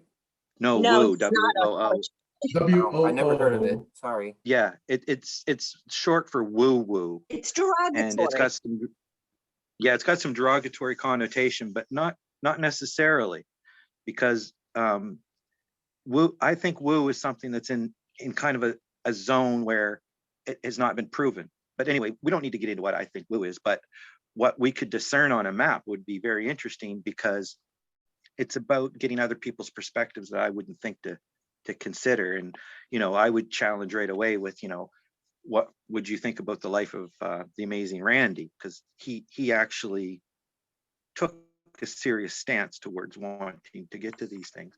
But I could also derail this whole superstitious conversation and jump back to what Sam was saying a second ago about responding to things that are said on the record here that are recorded. That to me has been a secondary intention or desire for me to help feel like, and I think Josh and Glenn were involved in it a long time ago, trying to organize the videos. And I've been doing some work on that recently, as you guys have seen, maybe. And Josh has his hand up too. I'd like to get some feedback on that, because I find it, that's why I'm video churning today, because I find that it's churning up the old videos by searching through for things. And I've been watching a lot of Josh lately, and I've never really looked at old videos before, but this is kind of an interesting way to open up, I wouldn't say game, but curiosity, research back into the abyss that we're in, this GCC, looking for better. I don't want to put too much time, the 80-20 rule, into going through everything that we've done, but any ways that we can find and bring out the gems, I think is something I would feel would be valuable, and anybody's interested in that kind of thinking, talk, or feedback. I know Barry's been following along with some suggestions of words to put in, but yeah, I just wanted to put that out there, and then now we can go back to our programming about psychics. Josh has his hand up. Yeah, Colin, can you see the screen? Can we what? Colin, can you see the screen? Because Josh has had his hand up for a while. Yeah, we were asking Josh to talk. No problem. Maybe you couldn't see it. It's okay. I just wanted to, before we go into the woo, I wanted to ask you, Colin, if you've read a book, and I'm happy to send you the PDF. I think I have it somewhere, of The Ending of Time is the name of the book. And it's a dialogue transcript between David Bohm, the protege of Albert Einstein, and then Krishnamurti, who I would say, if you wanted to say woo, is known in the woo sphere as being a spiritual woo person. And this long dialogue, I think it went on for at least 5 to 6 hours, and it's a transcript word for word of everything that happened. And I would love if you have a chance to read that book and want to talk about a scientist versus a heartfelt spiritualist in the woo, and where they get to in their dialogue is very fascinating. So there's a lot to be learned from that conversation without one overpowering the other, meaning a scientist and a spiritualist. I just might be a video on that too. Yeah, you just put another Yeah. node on the knowledge trail or the discernment Why don't you map link of that what, for everybody? you know? I will. So yeah, I think everybody can add some to this tree of knowledge or knowledge trail or map or whatever you want to call it, because we're trying to discern what is. And I've got three or four different versions of this kind of knowledge quest on the go, and it And seems that's to the keep history of the coming back. world. Yeah, It seems that's, to keep coming back, and it's definitely interesting. You should remove the stuff that's not true from the map and the knowledge. No, tree. you mark it as petrified until further notice, because hey, you never know. Trump could become president. Wait, now, when was that was going to happen? I don't know. There's a lot of psychics that were saying Trump was going to happen. If it's not true, just don't put it on the tree. Well, once it has been accepted as a possibility or a hypothesis, you can investigate it. Once you find out that that hypothesis is not turning out to be turning into a dead end, then you leave the dead end there for somebody else so that they don't say, oh, I've just discovered something new. yeah, I mean, it's like, I don't think we put it on the tree. I think it puts itself on the tree and we can't take it off. That's what makes a difference. That's the beauty Well, of science. essentially, yes. Essentially, yes, the tree reflects what we know. So if there's something we know and it's not on the tree, whether it's right or wrong, then we're not being honest at making the tree. Well, But yes, We've all got our own tree, haven't we? yeah, it's the tree that is the human part, because humans, yes. that tree already exists. We just need to discover its branches. And we're not going to have anything to do with knocking them off or adding to them, other than the fact that they are reality or they're not. It's almost like one and the same thing. Discovery and invention, where are we in that? We're somewhere in between those two things. And that tree really exists. It's just that we haven't invented it and discovered it yet, and therefore it doesn't exist yet, but it will. Yeah. Okay, well, if we take a vision of a tree and we put it in a space, that space that it is I'll call that space possible truth. Okay, and the idea is as we discover things, if we discovered everything, it wouldn't be a tree, it would be an orb of light, because it'd be all connected. We don't have that much knowledge, so we just got these little filaments of knowledge, like neurons, going to another branch where we try to connect what we know, and it's quite sparse what we know. Yeah, very sparse. Yeah. Right, but when we put something on there that we don't know, that it doesn't fit into reality, like for example psychics, Like you don't know who's got their hand up right now. You can't see it. Anyway, go ahead, boys. Sorry. Oh, man. Sam. Okay, hey Barry, I just want to say one more thing before I go off and get something to eat here, and that is, you started this presentation and discussion with the notion of learning, and you said that, hey, you know, there's this really strong, I guess, movement or energy or, you know, phenomenon of learning, and the perspective I'd like to put that into is, in my mind, it's not even strong enough. It's just barely surviving this will to learn. And that we learn despite ourselves, despite our communities, despite our cultures, despite history, despite our bad beliefs, despite our membership in various different cultures, et cetera, that only a small number of us actually do learn or recognize that learning is important.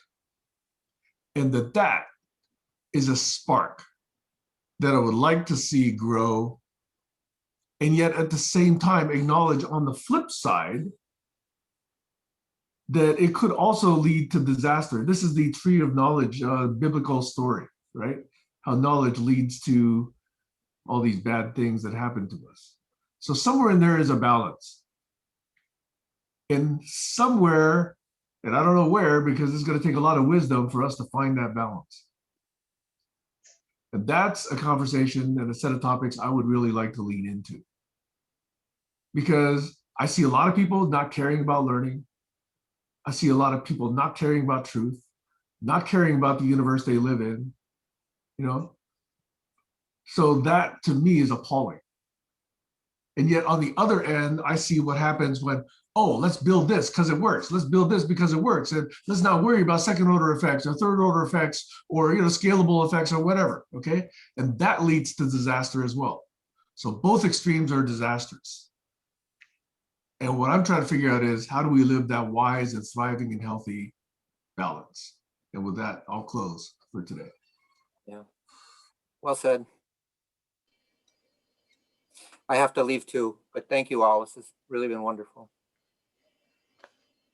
Yeah, thank you. I appreciate this very, very much. It was a good sparking of both emotion and knowledge and storytelling. In other words, it's a rich diagram that you've created and a mathematical inference. So thank you so much. Thank you. Thank you, everyone, for a group conversation too. I really enjoy that.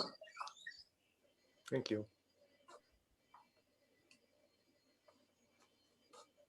I mean, I'll leave this going if other people want to continue. Don't let it go past 3 o'clock because you want the transcript.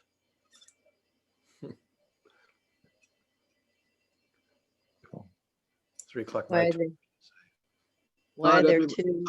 I'm off to bed. Good night, everybody. Good night, Alex, have a Alex. wonderful evening. Sleep well. Sleep well. Thank you for joining so Good long. night. Good night, Hang around Alex. for a second, Josh. I have a question.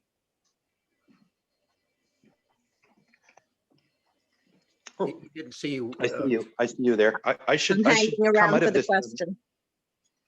Yeah, I should come out of this mental state and actually flick the screen around and look and see what people are thinking and doing. I'm just in this thought space of my own, kind of floating, listening. It's a different way than being visually present. It's totally different. I'm free to eat a banana. I'm free to look at the ceiling. That's what that app Clubhouse is, Colin, is you don't ever use your video and everyone loves it because they're doing everything else and having these deep It only makes conversations. sense. Only makes sense. But the thing that I wanted to point out was with this, I want to know the name, if anybody knows the name of a movie, because it's an analogy, a mental model that I use, and I can't name the movie. And it's so frustrating. But I saw it about 5-10 years ago. And it was a dystopian movie, Glenn, about the end of the world in some sort. And Glenn talks about all the science movies are dystopian. That's why I say that. And they invented a portal. Somehow they got knowledge from an alien or something. I was only kind of half watching it. And then near the end of the movie, a very interesting thing happened in the twist. This portal that they had to save humanity with was huge. Like you could drive trucks through it and stuff. And all the different factions got together and started arguing about who's first and, blah, blah, blah. And they destroyed the portal, of course, in a fight. Chaos ensued and the portal was destroyed. And then the camera pans to the hill where the people who were part of the building of this project are standing there and saying, that's why we built a second one in secret. And it's over here. But they didn't tell the rest of the people until the first one was destroyed because they didn't want to think that they were being dishonest. But they built a second one because they know that the people are going to go on Barry's learning curve and just tie it in knots and set it afire. Are you thinking of the movie Contact? I don't think so. With Jodie Foster? I don't think so. It had the two portals. Whatever it is, it's hooked to the two portals where one gets destroyed and knocked down. That's Contact. Yeah, that would Is that Contact? That is okay. Contact. I'm gonna have to check that out again because I thought that was very prescient or very. Yeah, just to let you know, it just became free. They put it out open source free.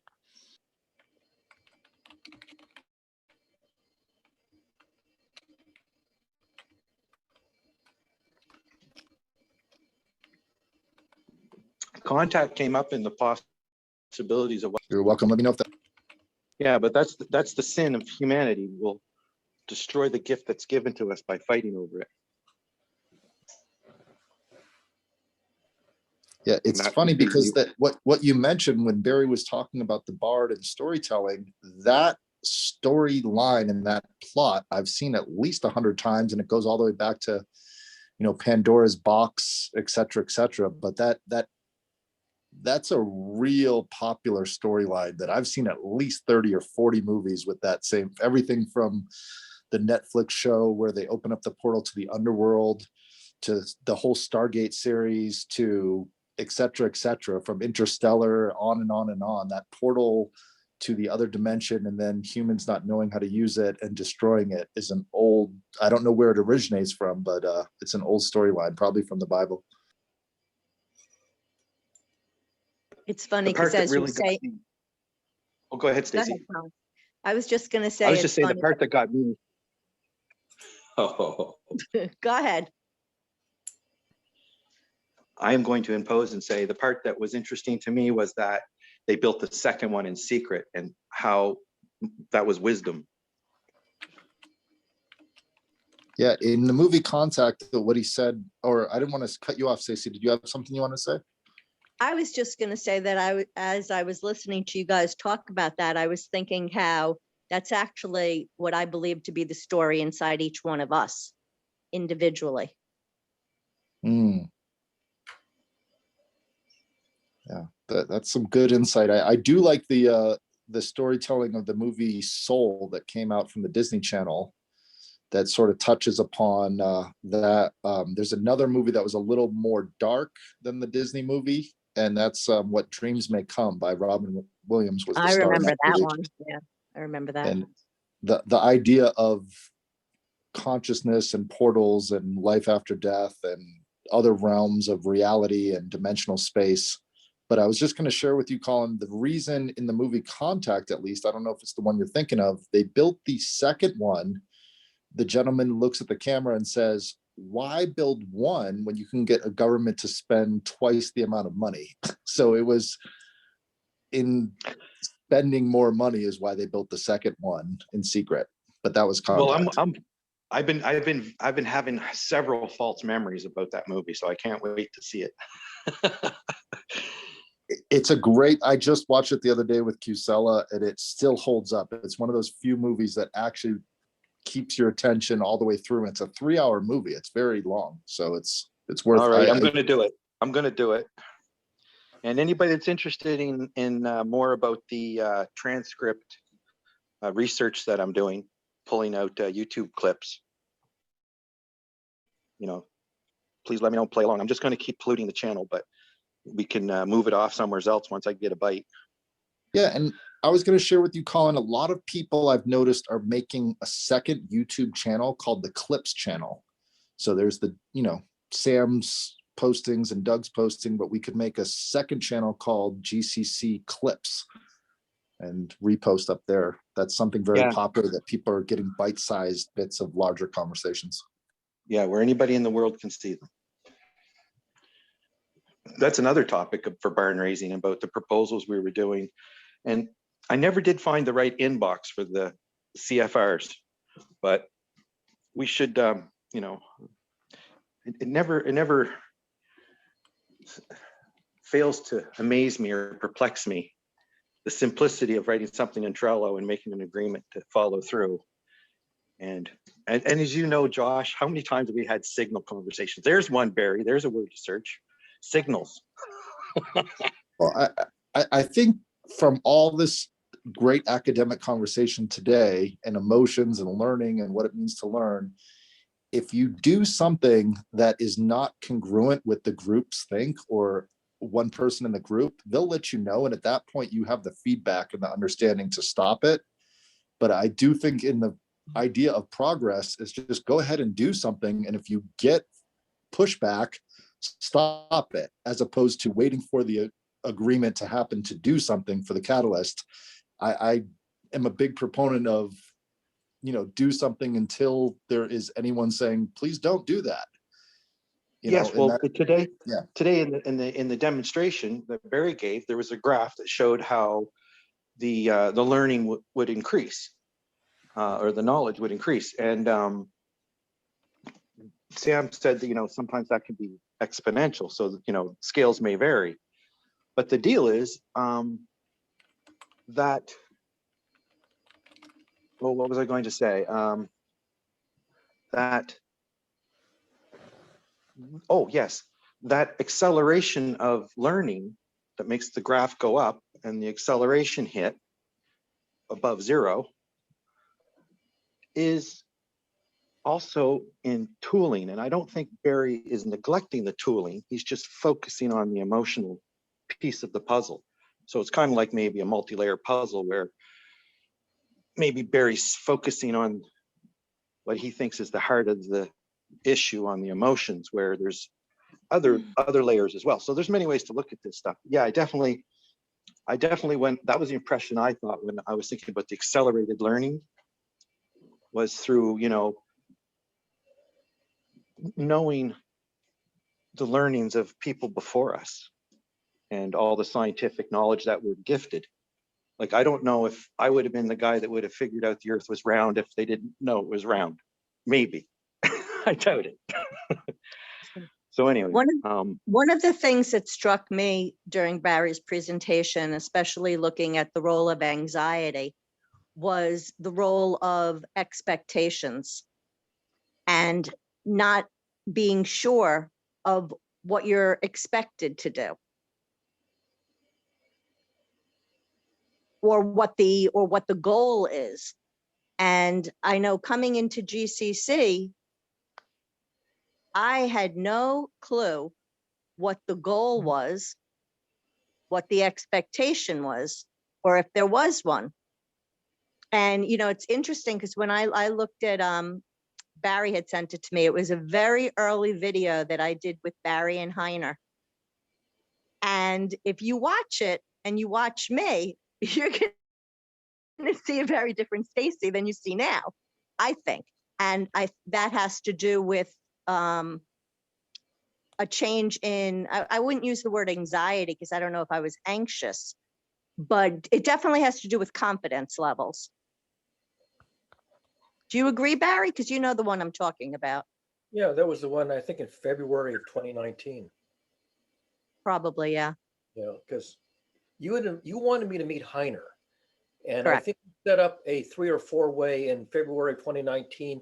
You, Heiner, was there a 4th person there? I don't remember now. No, it's just the 3 of us. Oh, And then, okay. I was going to say I was there the first time you came on to GCC, Barry, but I didn't mean to interrupt. I'm just saying goodbye. Thank you, everyone. That's such a great call. I Bye, want to Josh. keep going, but I have to take this call. So thank you, Stacy. Thank you, everyone. Bye-bye. Thank you, Thank you, Sam. Josh, for having been Cheers. here.